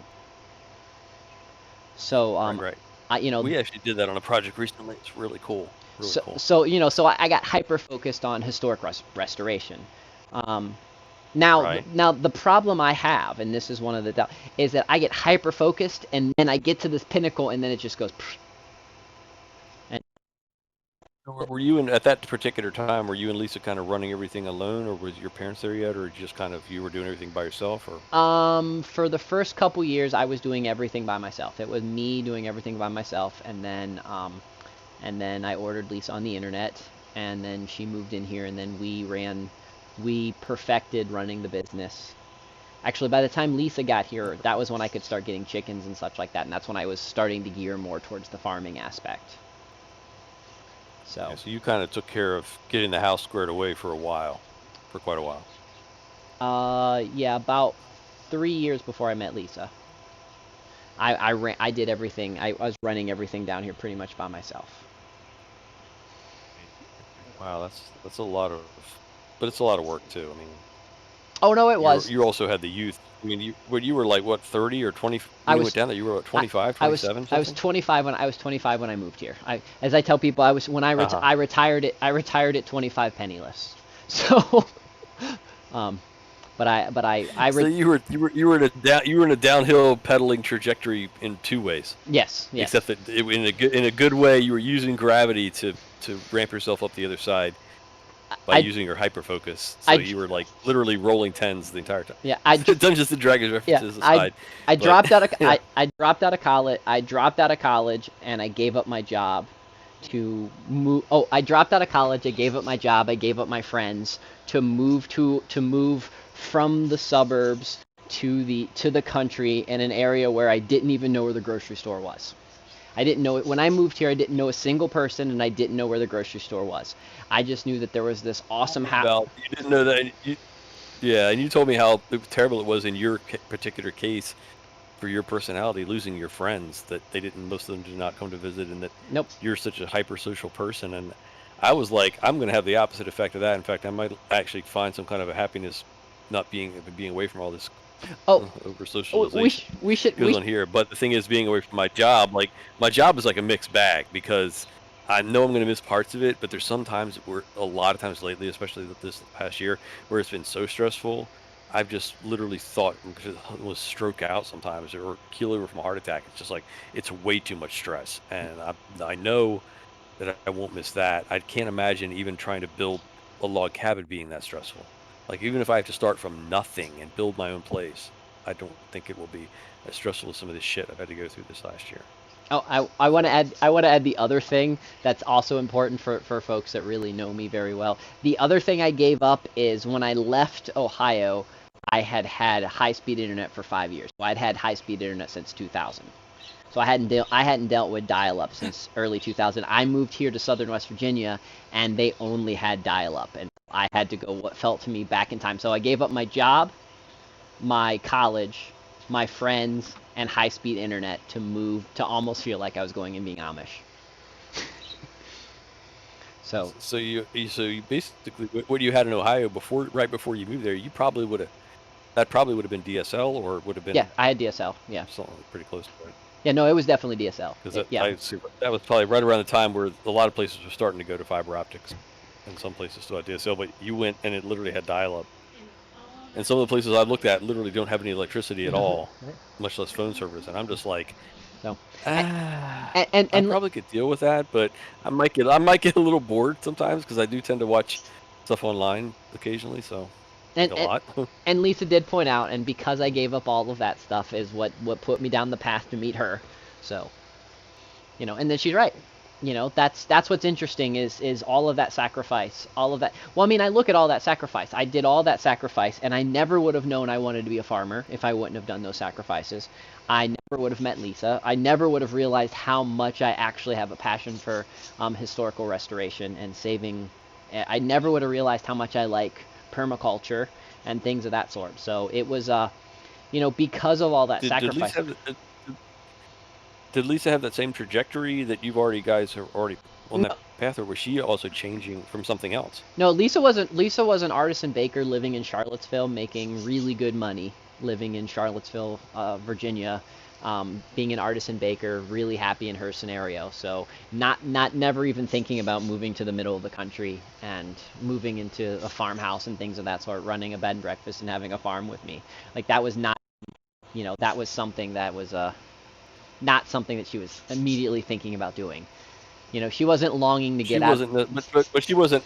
But she, it appears to me that she wasn't maybe like a lot of the what you would almost term girly girls, where they're like can't even imagine having pets, much less animals to take care of. Like she doesn't seem like that kind of person. She seems like a personality of a more down to earth person. Am I wrong? She grew up with three brothers, and her grandmother grew up on a farm, a tobacco farm. So the farming lineage is there in her system, but. Yeah, because that's what my grandfather did, probably 80% tobacco, and he did a lot of other things too. He did a lot of land. My great uncle that lived a little further down, his was like 95% tobacco, and he did a little bit of other stuff. But yeah, my grandfather was kind of the variety guy, and we did more like vegetables and stuff. But yeah, so it's kind of it's a little bit my DNA, but at the same token, like a lot of other stuff is in there too. I'm kind of a mixed mess. Whereas like my brother, that's one reason he doesn't see any of this stuff, because he's got such a sliver of the DNA that he's totally happy doing what he's doing. It's kind of got the workaholic thing, and he loves his tech job, you know, and it's tough, and it's like outside and all this other stuff. And my sister, she doesn't seem to be affected by it either. But me, I'm like, I have such a mixture of a DNA. It's like sometimes I don't know, feel like I don't want to know which direction I want to go. But at the same token, like I know kind of what makes me happy, but the other thing too is that I know whatever I do isn't really going to make me happy fully, and I've felt that way since I was in my 20s when I was doing what did make me happy. I found out it was so full of pitfalls and traps and I don't know, problems, inherent problems that, you know, yeah. So it's weird. It's like, but well, yeah, don't take that the wrong way. No, I'm not taking it the wrong way. It's just what I'm saying is, I'm always happy as long as it's between 51 and 71%. It doesn't mean that if I'm at 49%, I'm miserable. It's just that, like, as long as it doesn't go like on like that for a long time, then I'll be totally okay. And part of it is that, like, right now where I'm at in, like, not just mentally, situation, job, relationship, physical, like the whole thing, like I feel like I really can't even have a pet that I could take care of, and that kind of does mean something to me, you know, the way I am. And it's sort of like the way you are, but you probably feel like, okay, you have multiple kind of pets running around, and some of them are kind of not exactly pets, they're more like critters and farm animals or whatever they are. Maybe they help you with stuff. I don't know, but like with me, I'm really particular about that, and so like right now I'm not really ready for that. Also I'm emotionally maybe, and I want to be able to get to the point maybe eventually where I could feel good about that again, and maybe possibly feel, because there's also some inherent physical problems with that too. So I'm at this kind of weird spot where I'm like, well, now I need to just focus on kind of evaluate what I need to do, whether it means make phone calls, do some research, travel a little bit, see what I might be comfortable with, you know, try to keep saving and try to be conservative and not run up too many more bills. That just this one medical bill just about killed me today, 2 ways. But you know, it's yeah. How I would say it, Yam, is you stop and smell the roses, but you are always concerned about the thorns. Right. You'll still stop and smell the roses, and you'll still talk about how great the roses are, but you will pay close attention to the thorns, and you want to know what's going on in the thorns. Where I don't even worry about the thorns. I don't most of the time, and this is just our difference in our personality. I don't even notice that I'm So bleeding half the time. The thorns don't really phase you as much as some, and some people, the thorns phase them way more than it phases me. Yeah. 'Cause I have Some some people people I work can't with, even smell the I'm roses like, because God they're damn worried it! I'm about the like, thorns. Yeah. or because all they see is or they talk about the thorns, they don't help you make the roses. Yes. So you get all the shit put on you, and that's what I'm at work right now, and it's like. I was like, dude, I'm in so much pain. I can't even come in tomorrow. I was planning on coming in, but I'm just like, I need to take more medicine to get this swelling to go down and get this stuff to heal and get the pain to. It's just they didn't they didn't really give me what they should have. The doctors never do anything right, and hopefully they got stuff that will freaking completely fall apart. But it's just like, ah, you know, that's part of life, and be glad you're alive and that type of stuff. So there's that, but. I don't want to have that feeling, but the thing is, I've looked around too, and it's like I won't even want to work at any of these other places unless I find out they're a little more relaxed and Mm-hmm. run in a little more organized manner. Way stuff is right now. It's that disorganization, and part of it might be there's certain skills that I don't have. There's certain skills that I do have that some other people don't have, and it's the mismatch that gets things screwed up. If Yep. you have people that have really, really more matched skills or that integrate well, that know what their other person's weaknesses or strengths are and play to those, things will work out more smoothly. But if you have people that don't really realize that, hey, I'm not really good at doing certain things, and you're not really good at listening, and I'm too busy to remind you of every little thing. If you have that kind of discombobulation or dis disintegration, yeah, if you have that kind of misalignment of skills or habits or abilities or whatever, you basically have a internal part of a clock and or a watch that has all these gears that normally should fit together perfectly and make the clock work at the right time in the right synchronicity or rhythm or whatever. And a lot of those gear teeth are like broken or missing, and people aren't either aware of them or don't care. So the whole machine doesn't work right. So I mean, I'm maybe explaining it wrong, but No, I know it seems exactly like what you're talking humans are about. kind of like that. 'Cause, I mean, that's what gets screwed up. And then I even have that in my personal life with some things. And in fact, my mom called me a few days ago, and she kind of, I think maybe she forgot I talked to her. Maybe I forgot when I talked to her last, but it hadn't been terribly long, but it hadn't been just a few days either. And we started talking, and her memory, I know, has holes in it. Mine's got memory and holes from other things and various, stuff going on at work that messes me up. But it's like, nice to have a good conversation. And so we kind of just put that behind us and not worry about and just have a nice conversation. And, that's nice because it's like, I know that's only going to go on for so long. Mm-hmm. And then it's probably just going to be me, my friends, and my brother. All my other relatives are going to be. So I have to and with the way my brain works, if I don't think about that at a time, it's going to, not that I would ever do that.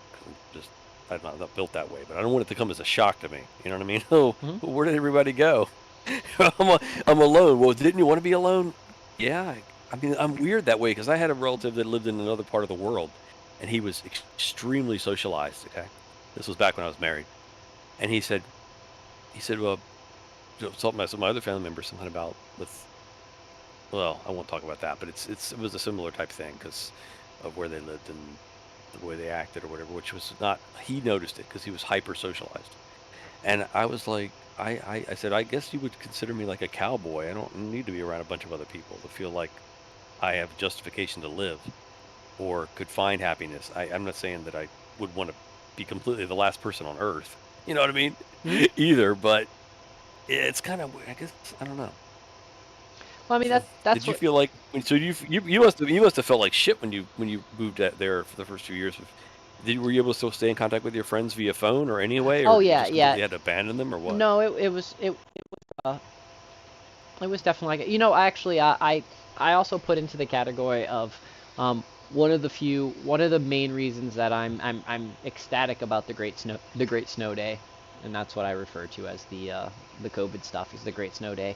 One of my favorite things about the Great Snow Day is that it brought more people online, it brought more people to Discord, it brought more people to DLive and other streaming sites, and I would say that in the last year and a half, I have made more new high quality friends, and I've been dreaming for that for the last, 10 years, 12 years. I mean, yeah, I'm glad that Lisa was here and I had some awesome neighbors, but I just really wanted some more diversity friends, and I finally feel like I've caught back up to where I was before I left. Before I left Ohio. Now, yeah, I'm not doing like we're not going out and having beers or going out and having a good time. I look forward to our conversations every day, every once. And I look forward to our conversations with my buddies like Mock and Mark and um, Illister and some other stuff. So, having you here and then having everybody else I just mentioned, it's spectacular. Yeah, it's a little different, but we live in changing different worlds. And what's so exciting about all of this is, as technology becomes better and better, like think about this. Like as crazy as this is, me and you went to Burning Man last year together. We went and hung out in Burning Man last year. Because and I think the way we did it was that we let it be immersive enough to where, like, you were even doing a lot of the real VR. I mean, I was Yeah. kind of more behind a screen, but it was like, but still, yeah, it was a new thing. It was really a new thing for me. I don't know. I don't think you'd ever actually been to the one out in Nope. Arizona or wherever Nope. it is. I've been right, in I California. wanted to go to Burning Man so much, and how much fun it is, and the fact that it was online. I mean, I'm super excited that they're going to do it again this year. There's I always thought it was a bunch of druggies and weirdos. but we met, but Yeah. we wandered around, and it was a pretty cool experience, And Yeah, it was cool. It was pretty cool. and I'm thankful that you took the risk and hung out with me as we went around through Digital Burning Man. That was awesome.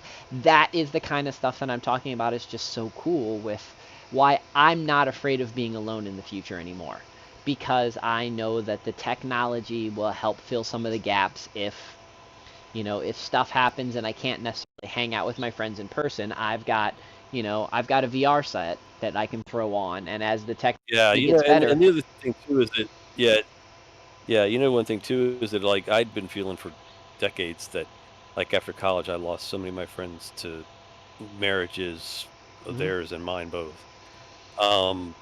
and never was able to reunite, because most of them, even if they got divorced years later, they would, like, tell me about it 3 years after they got remarried to someone else and then had a kid, or so you lose touch for such hyper extended periods of time. I just became like, I was always kind of just alone, enjoyed doing my stuff anyway, so I really didn't care that much. But like, I felt like it didn't feel so great about it, and I want to thank you for helping me drop 5% of my jadedness by reaching out to me with that Burning Man thing, because I'll tell you, I don't want to say I was 120% against VR, but maybe I was 90% against it. Yeah, I got it. And not as a not as like a standalone tech. Well, maybe.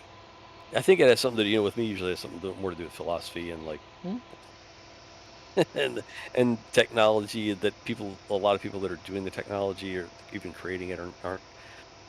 And that the thing is, that's been going on since time immemorial. So a lot of people don't really think of what's going to actually result from it 20 or 30 or 40 years down the line. So we're in the maelstrom. We're going to live, and we're going to, like, have our,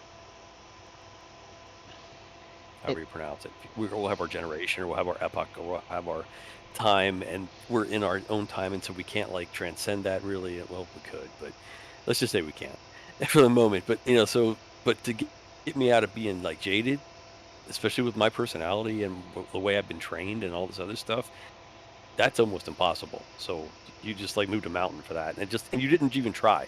It was just like, and it wasn't like and it wasn't like I was proactively trying either. I was giving the entire of everything the benefit of the doubt, but I felt the same way. I was like, oh, this is kind of interesting, and it wasn't like you and I made friends there. Kind of picked up being friends from some other angle. Yep.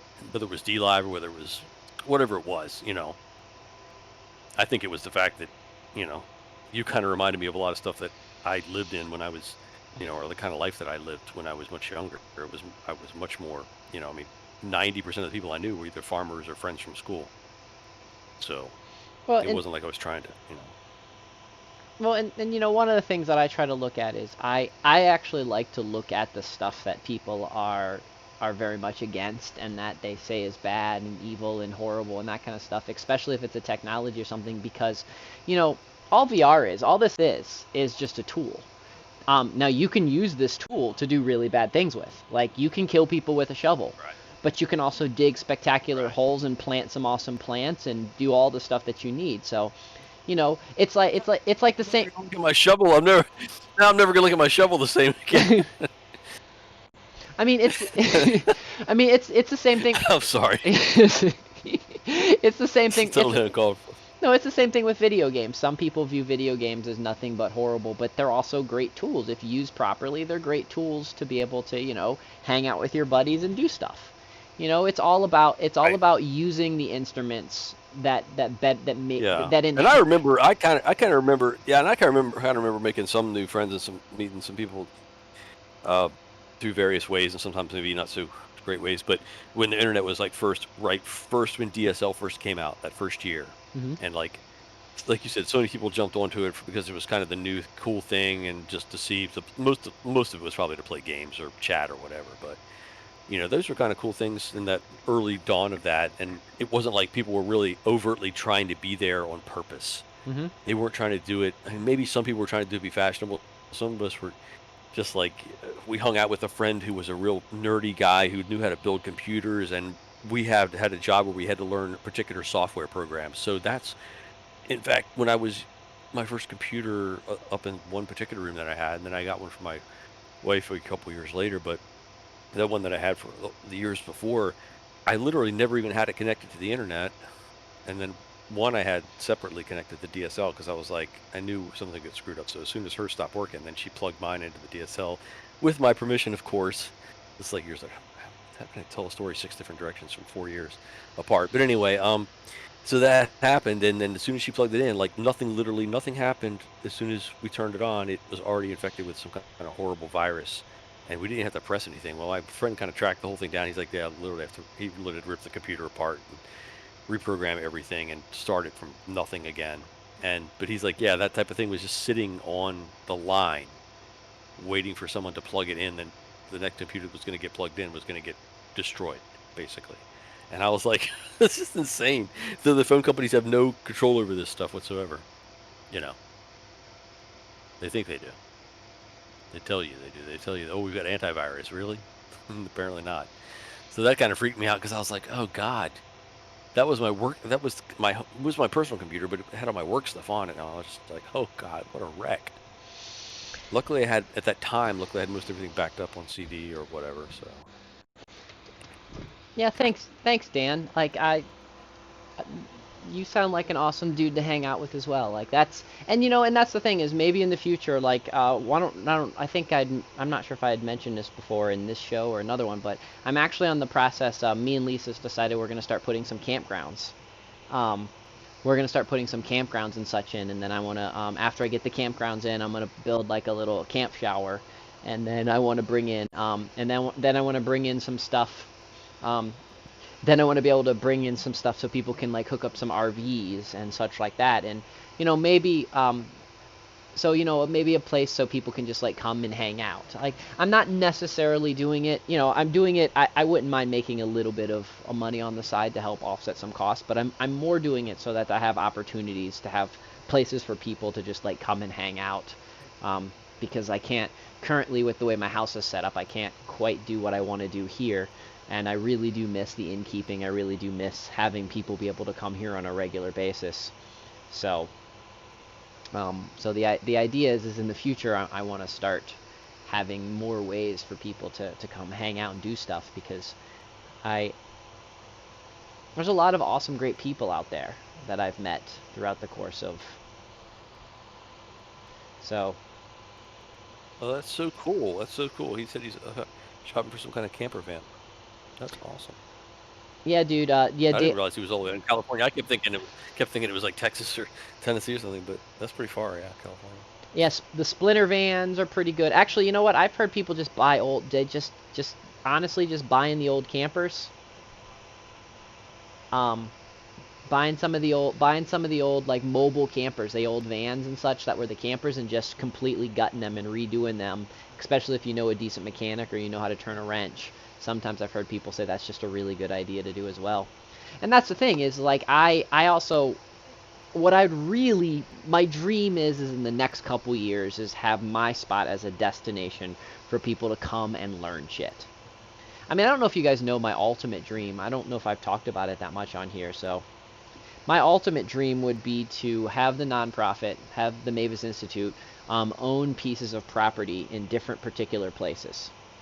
And then have, different people that I know be directors of those different places, and then different people can come, and you can go to the place in Florida and you can learn about, maybe fishing, or you can go to the place in the Rocky Mountains and you can learn how that's a completely different environment, and just have different places all throughout, places that I'd like to visit and other people that want to be part of this visit, and all under the umbrella of the nonprofit. The reason why it would be under the umbrella of the nonprofit is it makes it easier so none of us has to pay property taxes, because it's kind of about playing the game,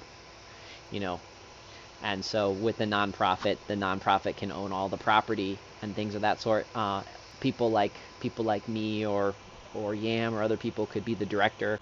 That means you live at the property, and it doesn't cost you anything to live there, and things of that sort. And that's kind of my vision, is just to have pockets of cool places to hang out with people that have a similar vision as I do. And and don't mistaken this for something like the Bear Trail. I'm not saying I want to do the Bear Trail. I want all of these places to be educational places. Like, you're going there because someone that's there is going to teach you this particular skill. So maybe, and some of these might not even necessarily all be in the country. There might be ones in cities, and you might come to the city because Mock might be teaching mechanic classes, and so you might go and hang out there and do some urban gardening and also learning mechanic classes.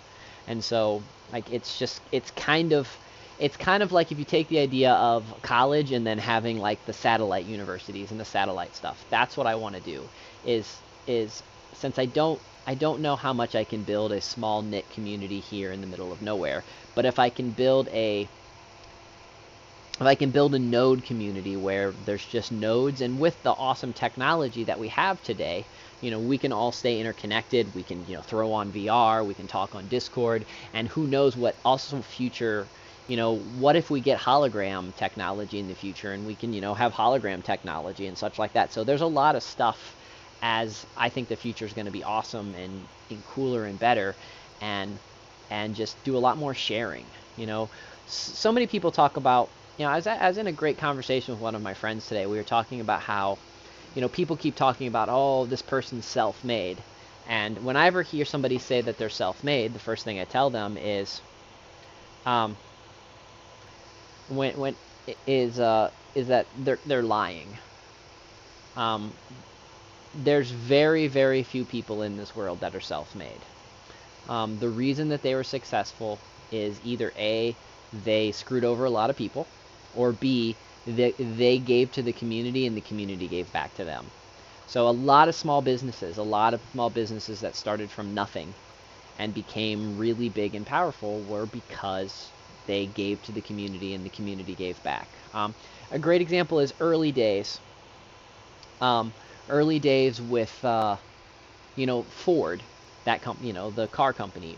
He gave back to his community. He wanted to make sure everybody could afford to drive one of his cars. So he gave back to his community for things of that sort. Even Amazon early days, they gave to their community of loyal customers and things like that. Now, both of those companies, they ultimately sold out and did really horrible things. But early days, early doors, really cool things happened. So they weren't self-made, they were community-made. And we need to remember that. That's something that a lot of us have been brainwashed, especially those that spend time in the prepper community or things of that sort. We think that we can do things on our own, and the truth is we can't. The truth is we have to be doing things together with groups of people, with loyal customers, with awesome people together. And once we do that, we'll be able to build the world that we want to see. Right now, we're just so reliant on the government because we can't be reliant on each other. That's part of the reason why people are so ready to, do whatever the government says, is because right now they don't feel like they can trust what anybody else's message is, because we haven't been good neighbors. We haven't been good brothers in arms. We haven't had the proper fellowship between fellow man and women, you know. And so that's a mistake. That's why we've let the elites have the power that they have. We've let them divide us. So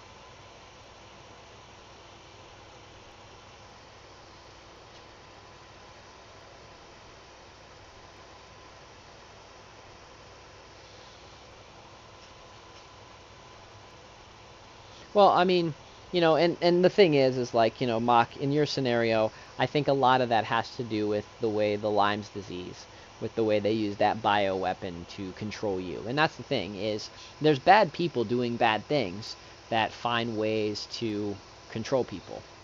So, you know, I've mentioned this before, and I'm going to mention it again now. You know, I talk about the Illuminati, and I talk about the elites. And, you know, some people treat them as, you know, they're this all-powerful, and they're always going to be there, and they are. They're always going to be there.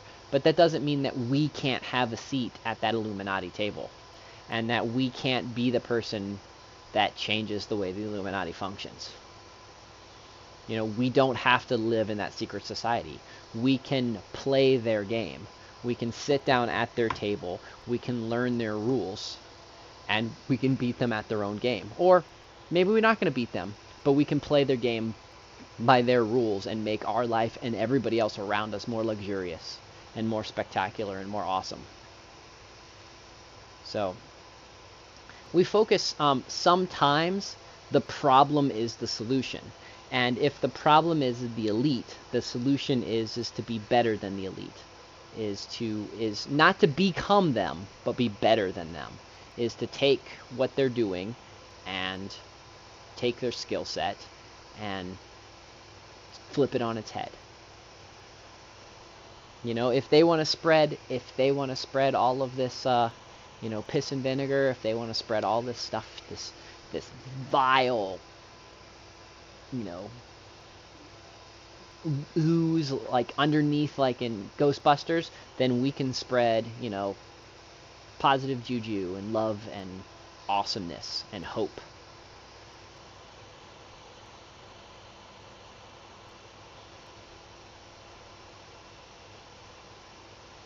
And it's not popular. It's not cool.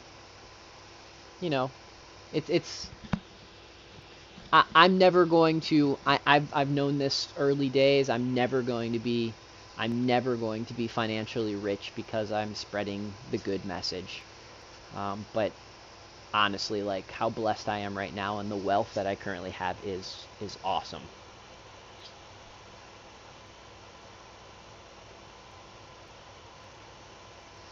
And so it's just the way it is. And those that have been following you can see that the title is nothing compared to what we're talking about, because that's what happens on this show. That's what happens on the Mesoverse. As we save the world, as we make things better, as we move forward, it's all about adapting to the conversations that are directed and leading, and just, I don't know, going in awesome directions.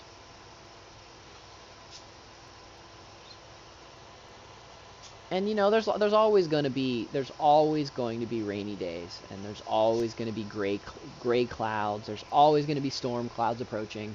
There's always going to be something on the horizon. So, you know, instead of looking at the day and being like, damn, it's raining again, what you can think is, damn, my corn is going to grow awesome. My flowers are going to be beautiful.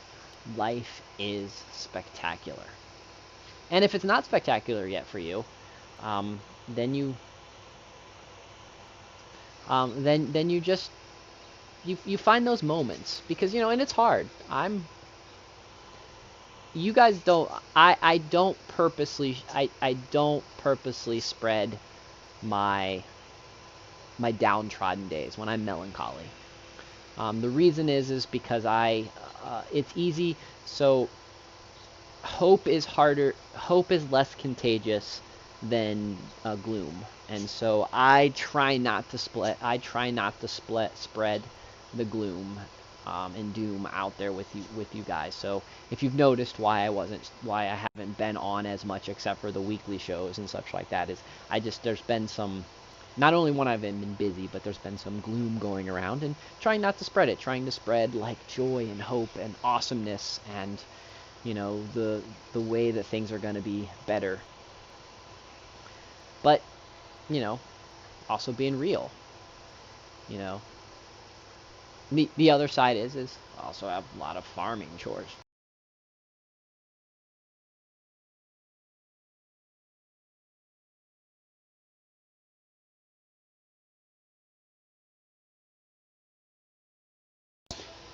Okay, and my headphones decide that they're going to turn off. So, you know, that's no worries.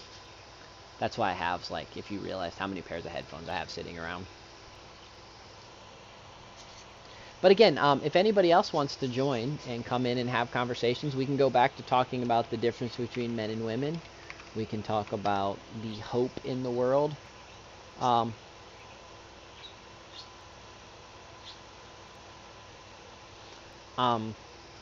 We can talk about, you know, if we do want to talk, you know, I'll be, you know, since Dan brought it up, I do want to mention, you know, this last year has been really, this last year has been really, really tough for me. So, I lost 2 family members to COVID.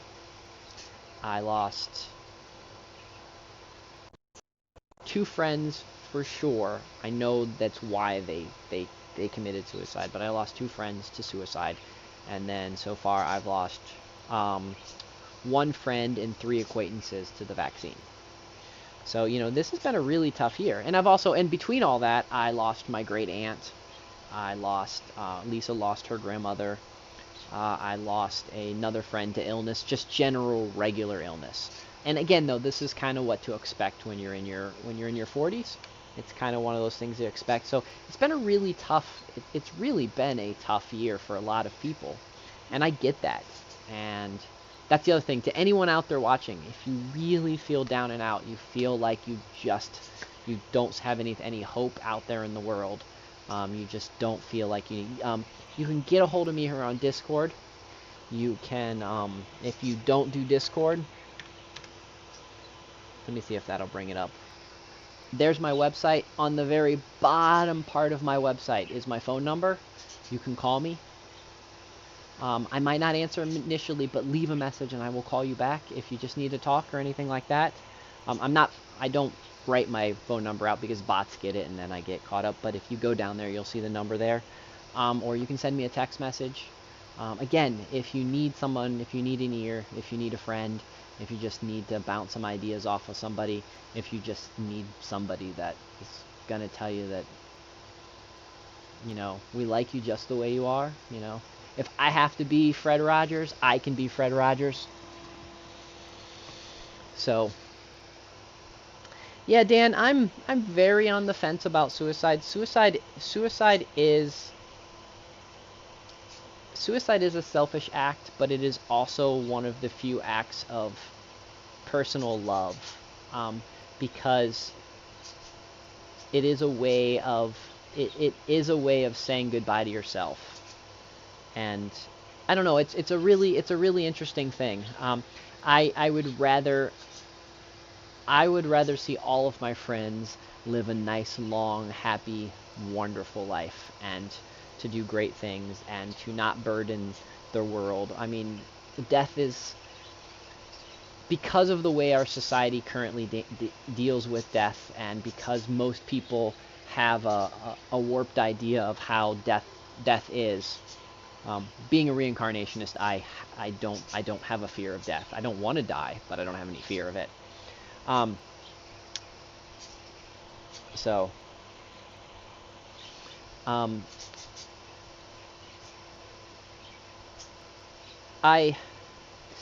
You know, Dan, as a reincarnationist, the way I view suicide is more like rage quitting.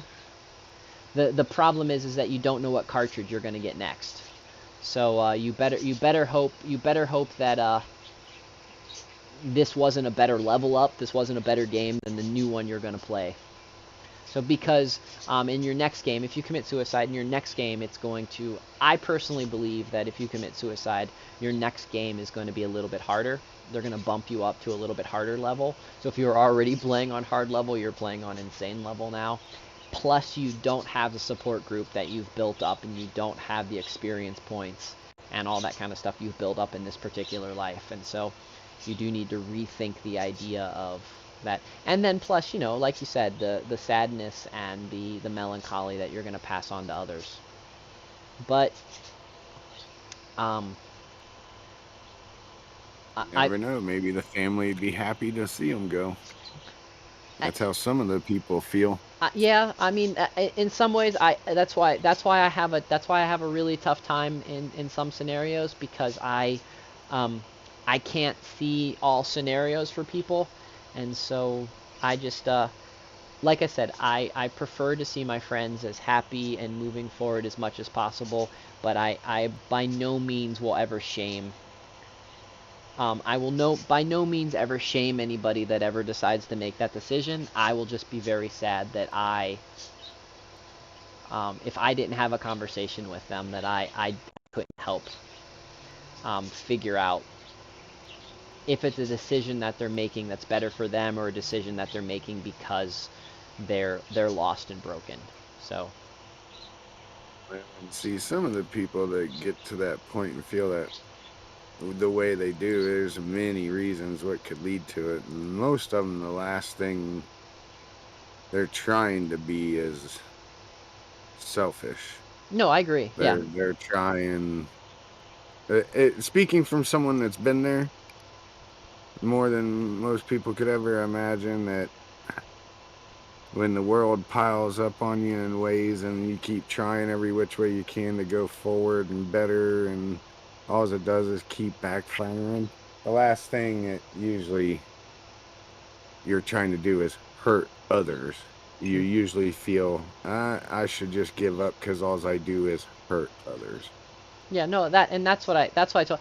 I can't say I've ever, the one time when I was younger that life was hitting me so hard that the melancholy was leading to depression, and I contemplated suicide. Like, and I tell this story because I think it's just funny. It makes myself laugh. The whole reason when I thought about committed suicide, the whole reason I didn't commit suicide is I thought about the people that weren't going to get a chance to meet me, and I thought it would suck for those people that don't get a chance to meet me. And that just shows how much of an egotistical asshole I really am. But that's actually what stopped me from even considering it. So,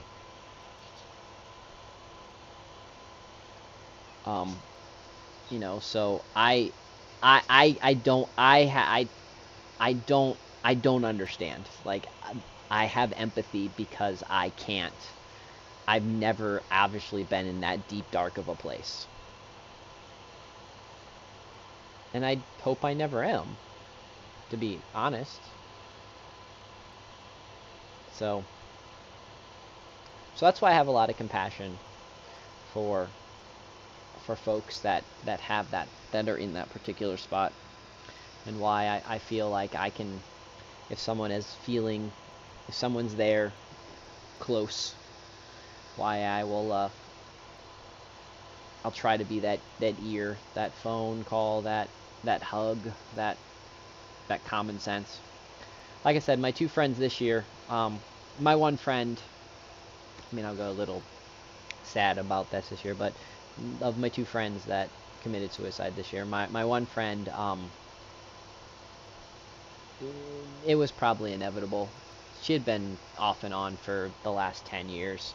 And with everything this year, it just was, we knew it was going to be too much for her. She was trying, but, and man, was it devastating. It was a weird feeling, knowing that her energy's gone. But it wasn't as shocking as the other friend who just never told anybody. Like, this person, just, we had no idea. The other friend, we just had no idea. Like, there was nothing about, they had no signs or anything of that sort. Like, my one friend suspects that they had a really bad case of COVID, and they just decided that they just weren't getting better from it, and were tired of being sick and didn't want it to cost any more money to their family and such, so that's why they made that decision. So, but yeah. So that's why the doom and gloom, the sadness, the stuff is why I I try not to talk about that stuff too much. I try not to get angry at bad people. I try not to. I've pretty much given up watching the news at this particular point. I follow a handful of people on Twitter, and I pretty much, if something really is pressing on Twitter or something's really pressing on Discord, I jump in and I'll read a little bit about it, but I don't even really get angry anymore. I'm getting so past this left-right brainwashing, this us against this me against you, because it really should be us against them. It should be us, all of us, all the 18 people that's currently watching, all of the awesome people that are trying to make the world better, even our normie friends who don't know any better because they've been so sucked into the system.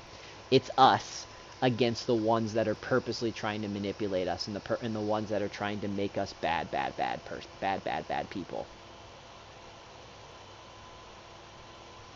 So,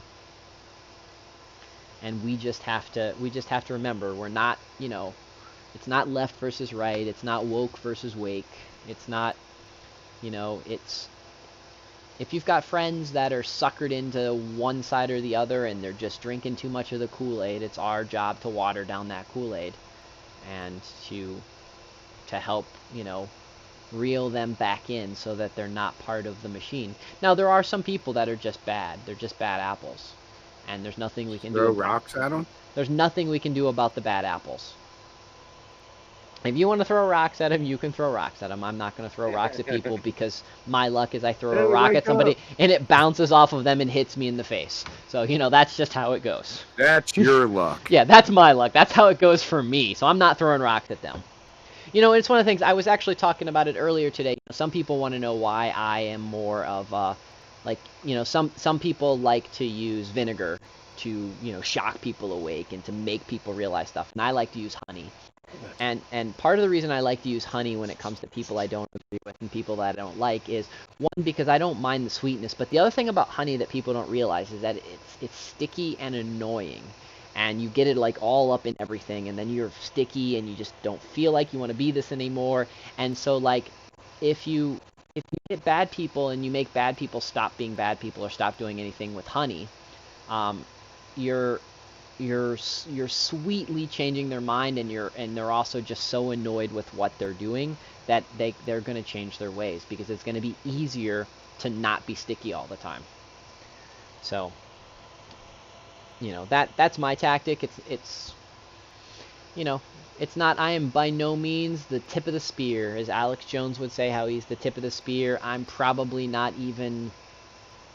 not the rope that ties the spear to the shaft. I'm not the shaft. I am probably the person that grew the tree for you to grow the wood for the quarter staff to attach the spear to. I'm more support staff. So those that want to know why I'm not out there fighting the good fight, while I'm not out there, shaking my fist at the bad people, telling them stop being bad people, is because I don't see the point. I want all of you to be good people, and I want all of you to better your lives. Drink Kool-Aid, stop drinking the Kool-Aid and drink some juice, some fresh water. Juice. Juice, yeah.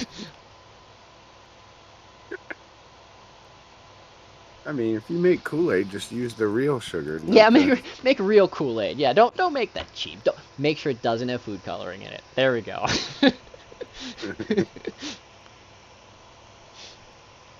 Well, it's that refined sugar. It'll get you. Yep.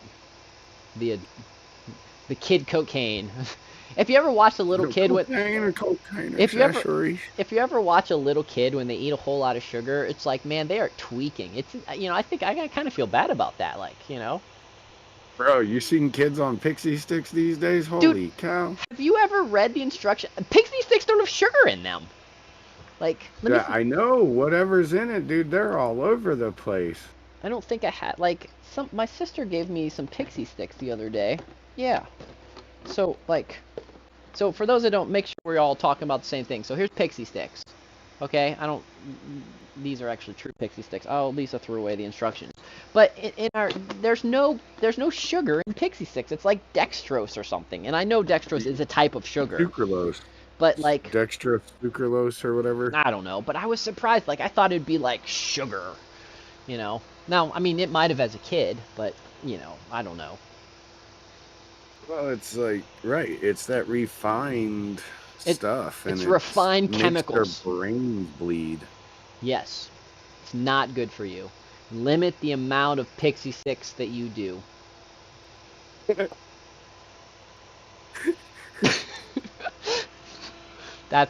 feel the urge. When you feel the urge to just get a pixie stick, just put it down. So just step away from the pixie stick. Go and eat an apple instead. That's the rule. That's the rules for today. Eat an apple instead of pixie sticks. Dan, thank you so much for swinging by today. It's always wonderful having you in the chat. It's always wonderful chit-chatting with you. At some point, you'll have to swing on in and jump into the Discord and catch me up to what's been going on in your life. But anyways, good to see you. By the way, guys, if anybody, Mock is in here with me, and Yam is as well, and if anybody else would like to jump into the Discord this evening, I'm probably only going to be doing this for probably another 30 minutes or so, because I have to get up really early tomorrow, because we have to, me and Lisa are going down to North Carolina. It is my nephew's birthday on Saturday, and we are going down to visit him. It's a surprise. He doesn't know he's turning 6, so he is who I regularly play Fortnite with. Yeah, feel better. I hope you heal quickly. I bet the pain is being so. Feel better, Yam. Sleep well, or try to sleep well.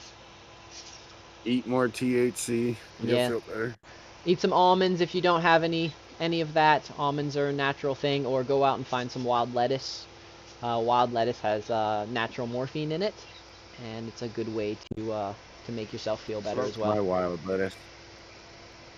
No, real wild lettuce, like not not not the smokable wild lettuce that you kids enjoy. Real wild lettuce growing out in the woods or in your yard or wherever. So, for those that don't know, I'm an herbalist, so I try to treat myself with natural medicines whenever possible. It's natural. It absolutely is. It's probably not. I'm getting to the point where I think we were all tricked when it comes to weed and marijuana. I think everybody was tricked in smoking it. I think there's far better ways to consume it than smoking it. Oh, dude, I saw an article back in Reader's Digest a long time ago, like before the 1900s, marijuana was in like everyone's diet, and hardly anyone was sick. Mm-hmm. Yeah, I think with some stuff, I think like burning it might actually be ruining some of the extra good stuff. You might be enhancing some of the other stuff, but you might be ruining some of the other stuff that we're just not studying properly. Because I think the plant has a more balance into it. So I think consuming it, like baking with it, making jellies, I think that's actually probably the best option to do with it. Make this like gimbal thing for my camera, and I gotta use 3 18650 batteries to weigh more than my camera. Wow, that's pretty bulky, bro. That is. Yeah, right. Wow, is what I've thought. Like, really? There's some. Let me do some experimenting for it. I found my first gimbal that I bought was a spectacular gimbal. Do you have a super big phone? I'm gonna use an action camera. Oh, you're gonna use. I'm kind of making one. Well, no, I mean, I picked the first gimbal I had. I picked up for $20. Like. Right. Like that might be, with the amount of batteries and such you're gonna need, it actually might be cheaper to snag a $20 gimbal. These batteries I have for free. They're from old laptops. I gotcha. Okay. I'm just experiencing, or I can use a pill bottle full of pennies. Or a chicken head. If you attach, people don't know this, but chickens actually have a built-in gimbal. Their head always stays stationary. And like if you attached a camera to the side of a chicken head and you moved around, the camera would always be level and straight, and it would be balanced properly because chicken heads Cats do that shit too, dude. Cats do that shit. Yes, cats is pretty amazing it's pretty amazing how some of the animals have built-in gimbals. We as humans, we absolutely do not. We suck at that shit. Yeah, some girls do. Oh! Oh!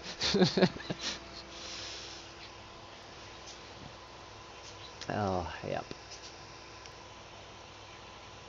So I do want to mention, I do think, I want to mention some stuff. It's really cool in the crypto world, but I also want to mention something that does make me very nervous that I think a lot of people are overlooking. So I love the fact that El Salvador has made Bitcoin a legal tender now. That is awesome. Spectacular. The only thing that bothers me about this is this whole thing just feels orchestrated to me. And let me explain to you why. The reason why it feels orchestrated to me is the country that's literally named translates to the savior is the first country to make Bitcoin a legal tender. That just feels weird to me. It just feels right. too convenient. That being said, you know, that's not saying that right now, like, you shouldn't be thinking about investing in Bitcoin because, you know, the price will probably shoot up because no plans happen really quickly. It all happens slowly over in time. But I'm just like, this feels really weird. Like, it just, like... It's a setup. Well, it's not even it's a setup. It's almost a mockery. It almost feels like a mockery of and it might just be it might even just be a mockery of us. So... Oh, I wouldn't run it past us like that. Yeah. So that's... I just noticed my shield is on the back of the penny. The back of the non-copper penny. Yeah. The newer ones. Yes. They took the building off of them. I remember what building it was. I think the Lincoln building. Memorial, yeah, yep. Because he's sitting in the middle of it. See, they needed to bring the wheat. They needed to bring food back onto our coins because that was the purpose of our coins, is to buy food anyways. Bring the wheat penny back. But one thing I do want to say before, because I'm only going to probably stay on here now for another 15 minutes or so. But one thing I do want to make sure I mention, because I'm getting this, I'm getting the vibe from some of my some of my friends. So I have some friends that are, to say the least, very well connected. They were told, they got a memo in one of their little groups that they belong to, because rich people have these crazy rich people groups where all rich, you know, super rich people only talk to other super rich people. And I've been friends. Yep. I've been friends with these people since I was like college and such. That's how I'm friends with them. And, you know, you'll never see them in any of my Discords. You'll never see them on my channels because they're too good for all that kind of stuff. But, all that being said, what I wanted to say is, they told me, they do keep me heads up on certain things to pay attention to. And their latest thing is they said their last memo that they just got from their super rich investors was to start buying as much land as you can. Don't matter if you overpay for it. Just start buying land. It doesn't matter where it's at. And then that's the thing is, they said the weird part for me, the weird part they said is it doesn't even matter. They're not even saying it doesn't even matter where it's at. Just start buying land. It's the domino effect of a lot of big landholders having to part ways with land because of corruptions. Well, and Gates.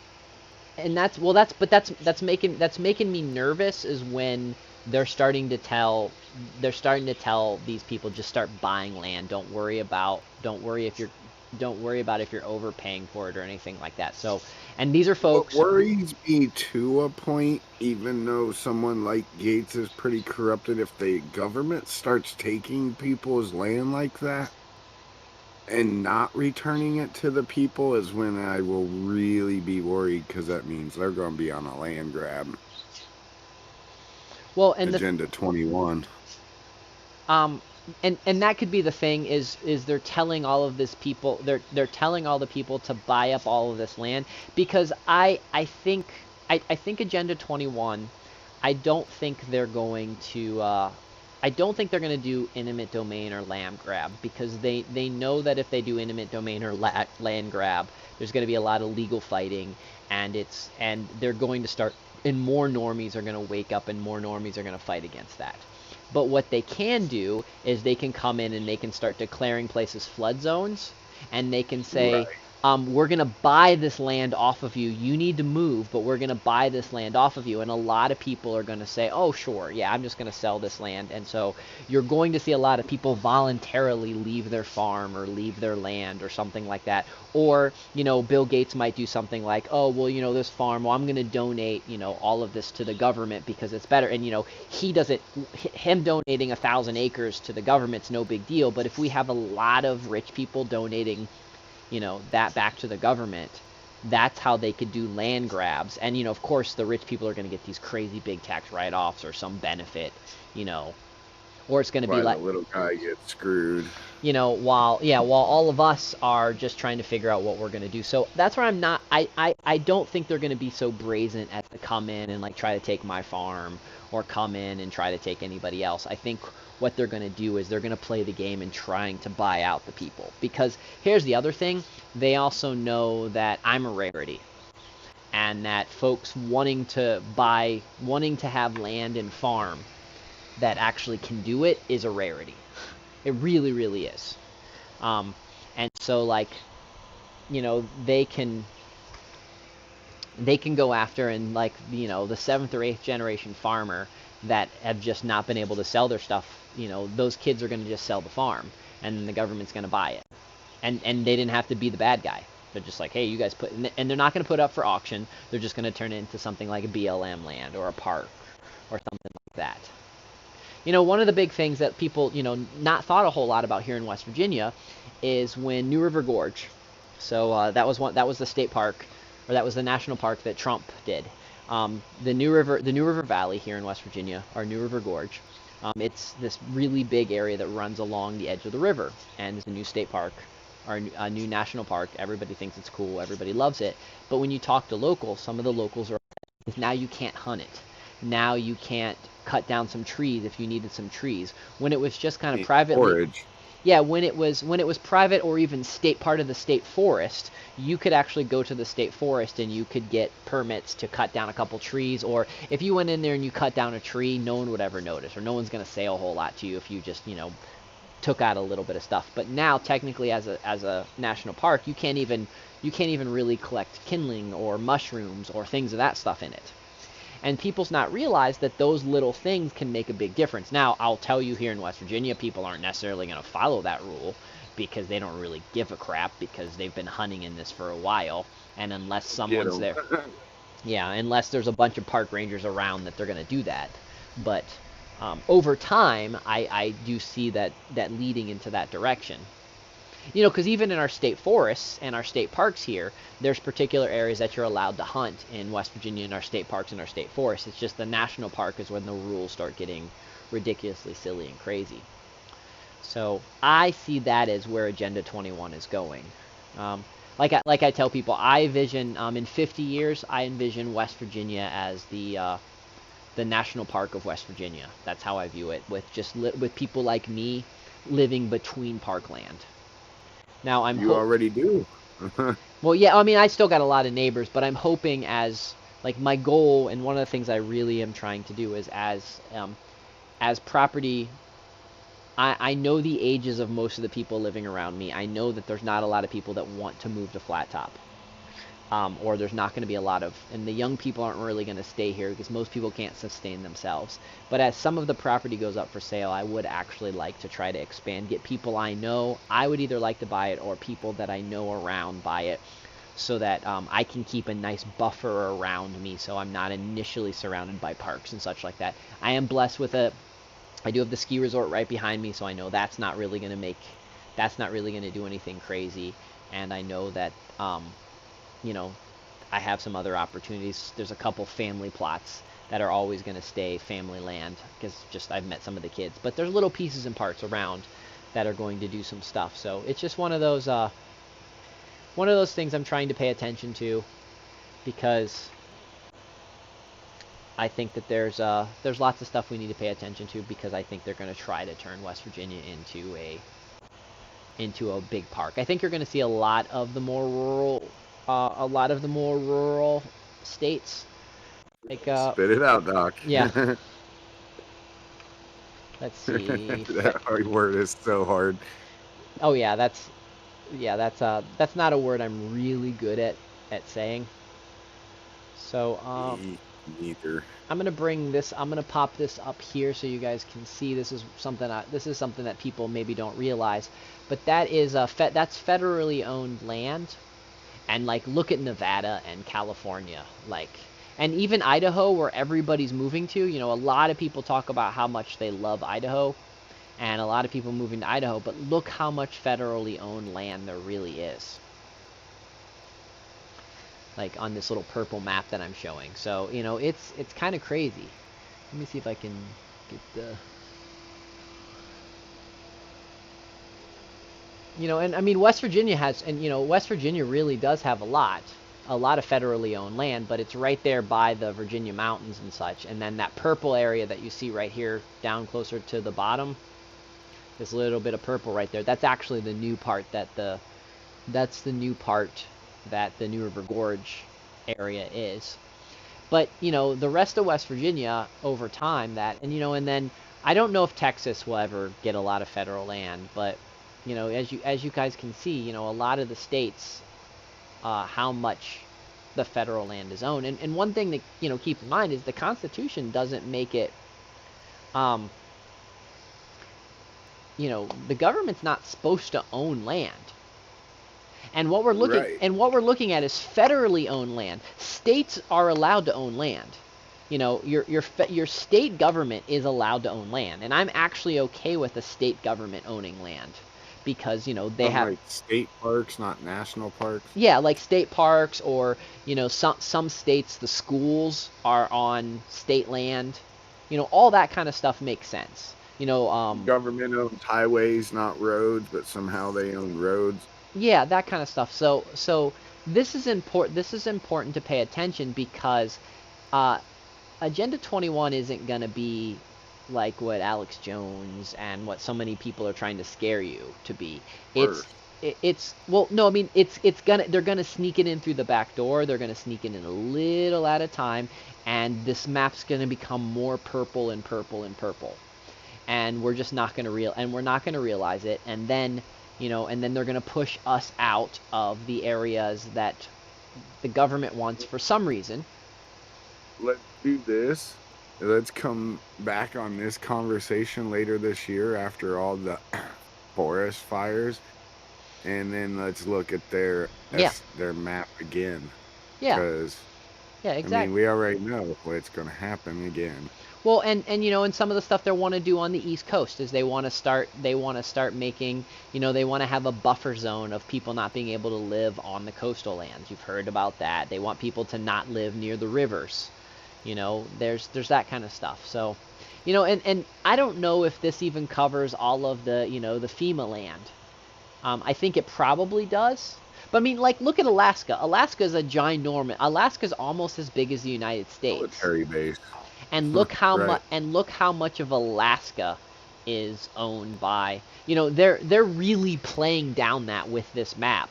But if you combine... Hey, can you pull it up to actual scale? Because it's like more than a third the size of America.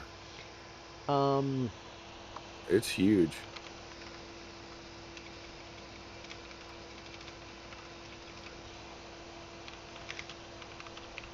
In Hawaii, I've heard from people like lived in Hawaii. They're like, you'd be surprised how big that little island really is.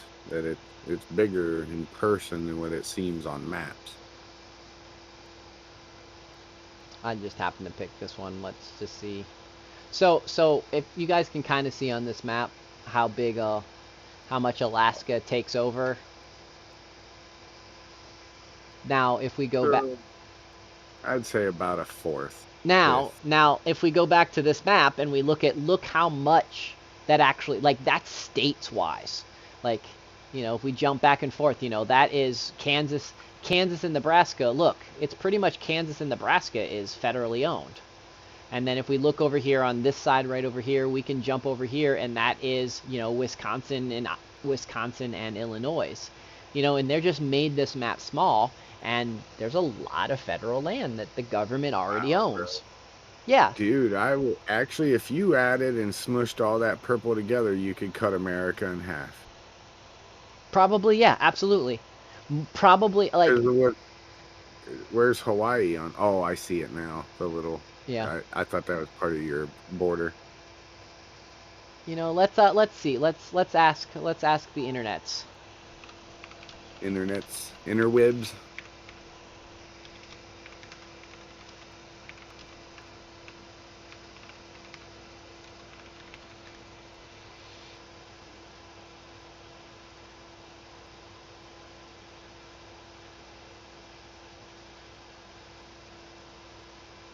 Okay. Yeah, my little gimbal, I think it's gonna be pretty sweet, bro. I'm gonna make it work with my selfie stick. Okay, so this is last year. I'm pretty happy with this. So let's see if it tells you. So the federal government owns 28% of the United States.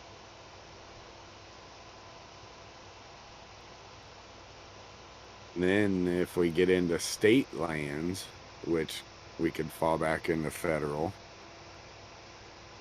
in some cases, Well, no, I'm sure. again, I have no problem with state. I have no problem with state-owned. I just meant, yeah. like, in comparison to people owning land, the government in total compared to people. And then how much have they let China own and UN and stuff like that? Old military bases. Like, that should have never happened. I mean, I don't. One thing I don't like. Okay, so let's say that I'm okay with national parks, and let's say I'm okay with military bases. I'm gonna say that I will allow those to be temporarily owned by a federal government. I don't like it, but let's just say I agree with both of those. Anything else after the government's done using it, the government should put it up for auction. Should put it up for sale. To Americans. Well, actually, there was a military base in Montana years ago. They did that similar with. They cleared out all their what you didn't want people to have, and then put it up for an auction. And actually, barely I and a very few other people in the country knew about it, and it sold for something like $1.2 million. But this was like hundreds of acres with an old active military aircraft or air base, and like underground bunkers, all kinds. Like, if someone was to rebuild that to be like what it is, it'd probably cost you $100 million. If you look up well, like, I know naval base in Montana that sold, it'll show you like how much it sold for.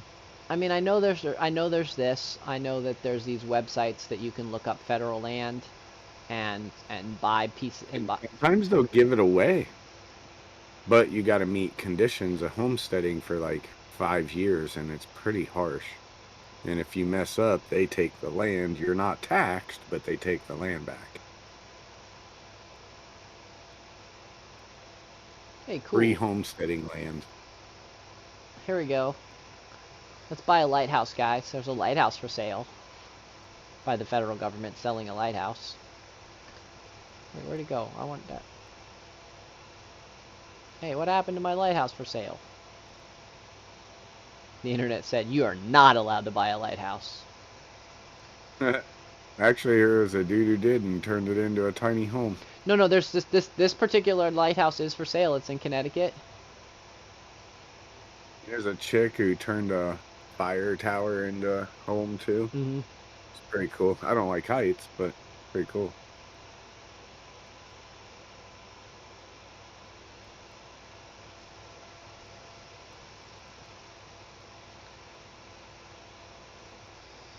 Come on, I want to see the picture of this lighthouse. I guess I'll have... No. I'm just going to look it up.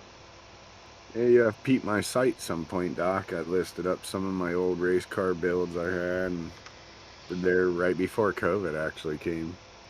When I got my race car I was working on, I uploaded it. And This is a cool lighthouse. You don't get a whole lot when you get this lighthouse. You just get some rocks. But that's okay. no one can bug you. No one's going to bug you. This will be perfect, guys. We can make this... And I mean, how long has it been there? I mean, you're good. It's going to be there that much longer. 1874. It's been here for a little while. You're good. Yeah, look at Get that. a little bit of mortar work and some paint. You Yeah. got another 100 years.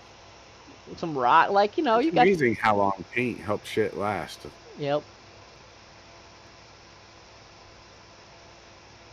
I mean, that's a pretty... I mean, you know, you're pretty hardcore if you're going to move to this light. You're definitely hardcore if you're going to move. Because I don't see where you could really grow anything. It kind of looks like they brought a bunch of rocks out to the middle. Greenhouses, huh? But it's cool. On top. I'd still do it. I'd still move there. I'd still live in the lighthouse. Are you surrounded by salt water? Yes. Or is that fresh water? You're in Connecticut, so it's 50. Oh. It's 51. It's 51 feet tall. So Not that bad. Is that 4 stories? How far down does it go? it's 1,568 square feet. That's not big at all. Nope. Perfect house. That's perfect. Perfect place 50 to live. feet tall, like from water, so does that count the rock and base? Yeah, I don't know. I assume they build it, there's no basement. Anyways, what we're talking about is this is the rare occasion where you can buy federal land back. And I think a lot of stuff should be like this. We should be able to buy back lots of federal land. I mean, I just happen to pick a lighthouse. There's probably other stuff. Like, I'm not being fair. Let's see if there's anything for sale in my state. I'm going to go with West Virginia. There's nothing for sale in West Virginia. Let's go with the other state I know a lot about, Ohio. There's a few lands that are going to... Nothing in Ohio. Marquette, Kansas, Manikato, Kansas, Osborne, Kansas, Painesville, Kansas. Let's go with Virginia. La Villa, Texas. Nothing Virginia. Flagler, Colorado, Agate, Colorado. Let's see if There's actually a list of states that are giving out free land this year. You got to comply to those homesteading rules, though.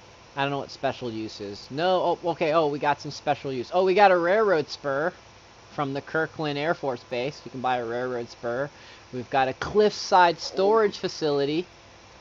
Get old minor towns, because there's a few minor towns that the government will give you, but you got to comply with certain things like you got to be able to add housing and a well system for water, and then they can reissue the town to become a town. The government doesn't want to spend the money to put a well in there. Yep. Oh well. And there's a few of them. They had condemned the land years ago because the mining ruined the water supply, so they want to leave it settle. I'm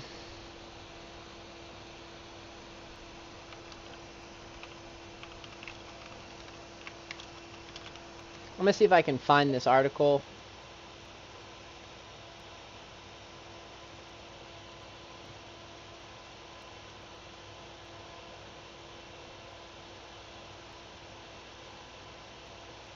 So I just want to show you guys this, because this is something that a lot of you, when I hear people complain about not being able to find affordable housing. So I just want to show you guys this. See this? McDowell County, West Virginia, okay? The average property taxes, the median property taxes in McDowell County, West Virginia is $244 a year. A year. Yeah. Now, the average house in McDowell County is worth $32,000. But, you know, just keep that in mind. Summers County, this county's right near me. Average house, so you could find one lower. Yeah, oh, you could definitely find one lower. So here, Summers County, the next one. No, The, that's one of the buildings I was looking at. Huh. yeah, Summers That's County. crazy. Yeah, Summers County. Summers County. This the medium taxes is $262, and the average house is $74,000. So, and again, let's see what it says. I'll just to show you guys, so you guys can see. I don't know if mine's going to be in the top 10. Mine was not. My county's not in the top 10, but probably not too far off. But just to show you that there is absolutely still affordable housing and such to live. Let's see, cheapest place. Tell them about the Ascend West Virginia. Okay, here we go, guys. The most affordable places to live in West Virginia. Top 4 is Princeton. That is actually, Princeton is right near me, Bluefield's right near me, and Oak Hill's right near me. But here's Princeton. You know, there we go. The cost of living. This is not giving me the true numbers of the cost of living. Okay. The median house, that's pretty expensive. That's really expensive for Princeton. I don't know where a $93,000 house would be for sale in Princeton. But the average rent, $710. Median rent. Now, you're not making a lot of money, but...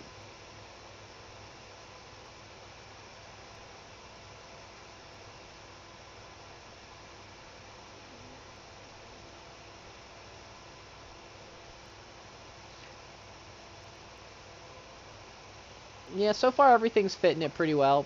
Yep.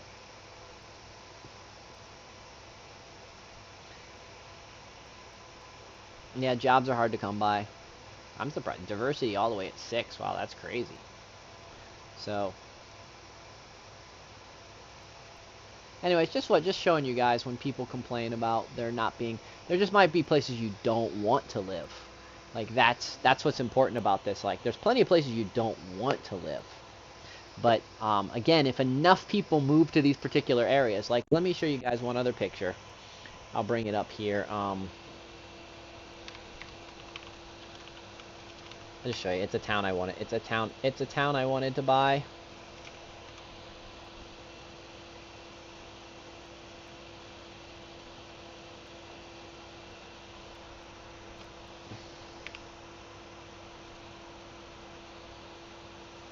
So I'm gonna bring this up. So pop it right here. So this town's called Jaeger. I mean, what's left of the town. Let me see if I can show you guys. I might actually have to bring up my own picture. Okay. This panoramic's probably not going to do justice. Probably not going to see it very well on here. Yeah, anyways, that's Jaeger. I don't know what the population of Jaeger is. Probably not very big. Let's see what the internet says. Let's see what the internet says the population of Jaeger is. It's in McDowell County, that county I was telling you about. That we were just going back with the medium household. So Jaeger's current population is 302 people. So there's 302 people in Jaeger right now. So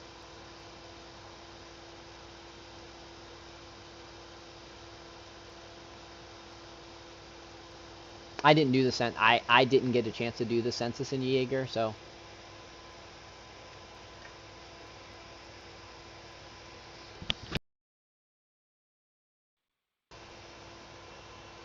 anyways, no, there's lots of cool. I'll show you another town that you guys have probably never heard of.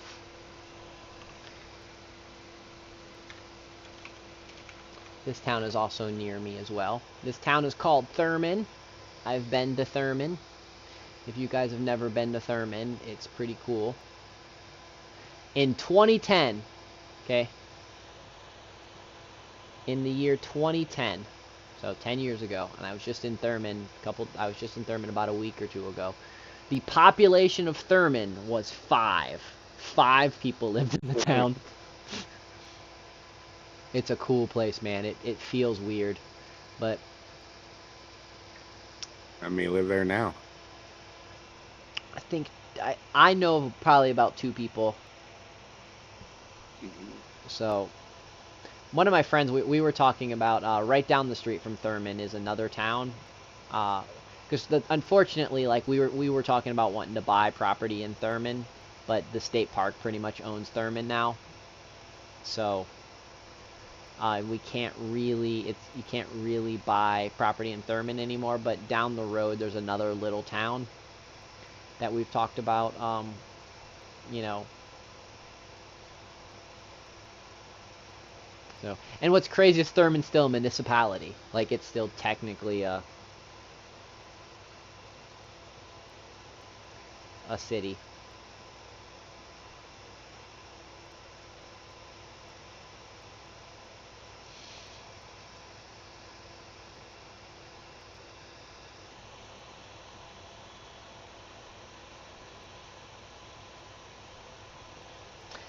Yeah, cluster. I've actually thought about that. I have, for where I live here in Southern West Virginia, I actually have all the international paperwork filled out and ready to go, just in case anything crazy ever happens. I could absolutely do that. What was the name? Mahan, I think is maybe what it was.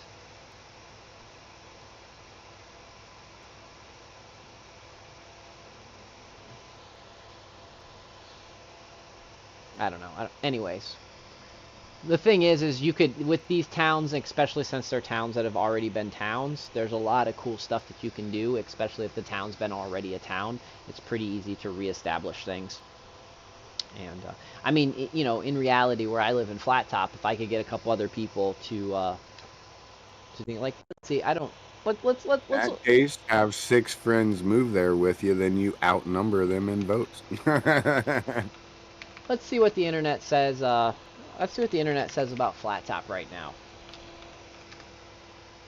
158 people, I'm guessing. No, we have more than that. So the internet's not going to tell me how many people live in Flat Top right now. The last election we had, I think 289 people vote. So if you look here at Flat Top, here's what's cool. I'm on Wikipedia. You go here to Flat Top, see where it says Flat Top is the home of Mavis Manor. Because that's pretty much all Flat Top has is my house. So, by the way, guys, if you guys want to see what my house looks like, there's my house. That's where I live. That's my house. So, there's my name. If you guys ever want to know my full name, it's right here. So, Motherfucker's cheesy.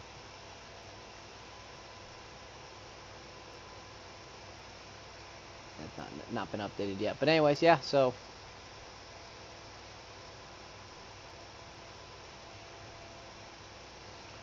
it doesn't say how many people lived. Unfortunately, this is not telling me how many people lived in Flat Top. Will it on the auditor? I don't.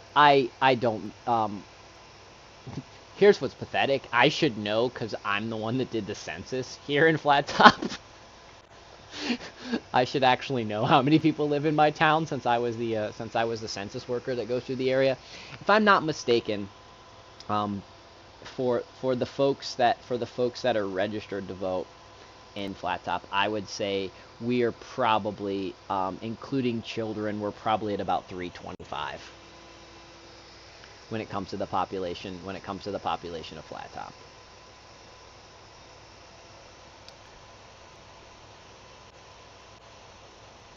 That number's probably dropping because there's a lot of houses that are becoming vacation rental because the ski resort in the backyard, the ski resort behind me, and there's just not a whole lot to do here.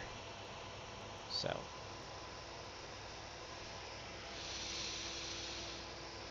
besides like come and hang out with me. That's why guys, I don't know if you've heard me before why I talk about why I set up, I run my I have my nonprofit here, which is the Mavis Institute, where I teach people off-grid living, farming, gardening, pretty much as simple as it gets.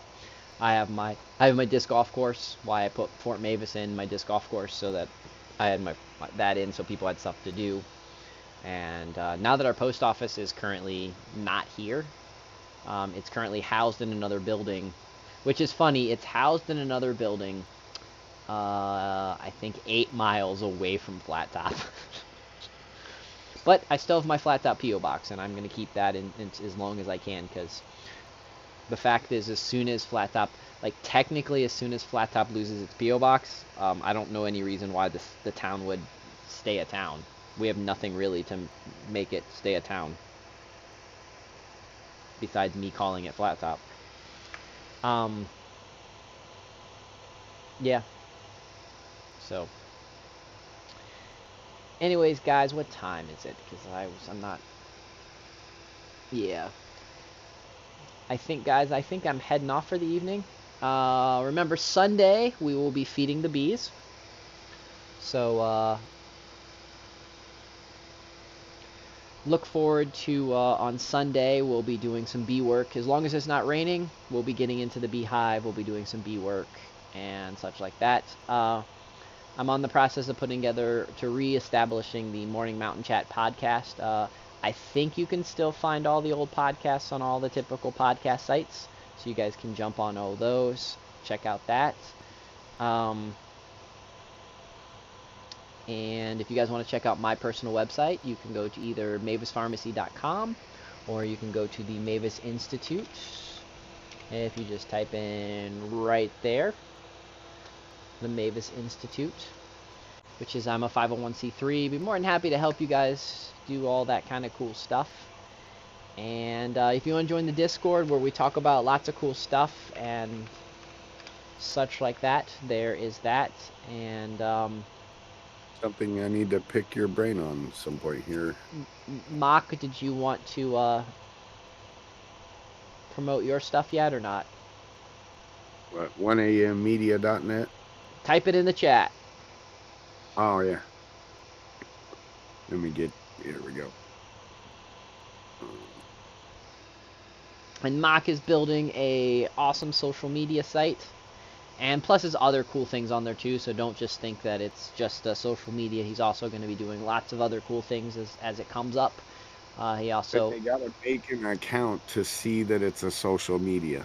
Yeah, he's also Mock also does some cool things with really cool printing of T-shirts and mugs and other cool junk like that. So if you're looking to help expand out and brand out, and you want to do this more locally, you don't want to necessarily go with some of those other crazy companies out there, get a hold of him. You can hit him up on the site there, or you can jump on the Discord and hit him up, or you can go to his things like that.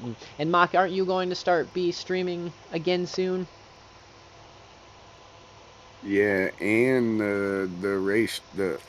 gonna be starting a race truck build here soon called the Constitution, and pretty much gonna document the entire way with that one and get people involved, and if you're looking for sponsors and endorsements, and a few people have been like, why ain't you got the truck already and looking for sponsors and endorsements? Well, my theory here is I like to build a truck together with partners, and the endorsements that way, instead of them just give me a bunch of stuff, like we build the truck and the name together. Yep. So if you're a gearhead, if you're a you turn a wrench, or you're just some backwoods redneck and you just want to be involved in a cool project, Mock's here. He's going to start posting all that cool stuff. We'll of course talk about it more and more as it progresses. If you're stuck on a mechanical question, you can reach out to me. I'll try and help. So, and if you can't find him that way, you guys can always go through me and find him until he gets everything set up. But anyways, guys, you guys, hope to see you guys real soon. Hope to see you guys on Sunday. And thank you guys all for participating in this. If you wanted to know more about what I believe with the men are from Mars, women are from Venus, if you go back to like the first hour and a half, that's where we really talked about all that kind of stuff. After about the hour and a half, usually how my shows goes, after about the hour and a half, we fall off and start talking about everything else crazy and such in the world. So, and if for some reason anybody out there wants to help, there's 2 ways that you guys can help me. You guys, if you use Amazon, you guys can start with Amazon Smile. which is smile.amazon.com, and you can put my nonprofit in there, which is the Mavis Institute. If you need a link below, you can hit that link below, and you guys can help me out that way. Or if you if for some reason anybody out there in the internet world wants to donate, which I'm not asking anybody to, but let's just say you do, you've got more money burning a hole in your pocket and you want to do something with it, you guys can go down to the description below, and I have a Cash App and my PayPal link in there. Don't feel like anybody needs to do anything. I'm not asking, I'm just pointing in a direction to let you know if you have more money than sense and you want to give some of it to me because God knows why. That's where you could do that at. Other than that, guys, I will see you guys on Sunday when we play with the bees. And you guys have a wonderful rest of the day. And we will exit with some cool, ridiculous exit music like we always do. And I hope you guys enjoy the rest of your day.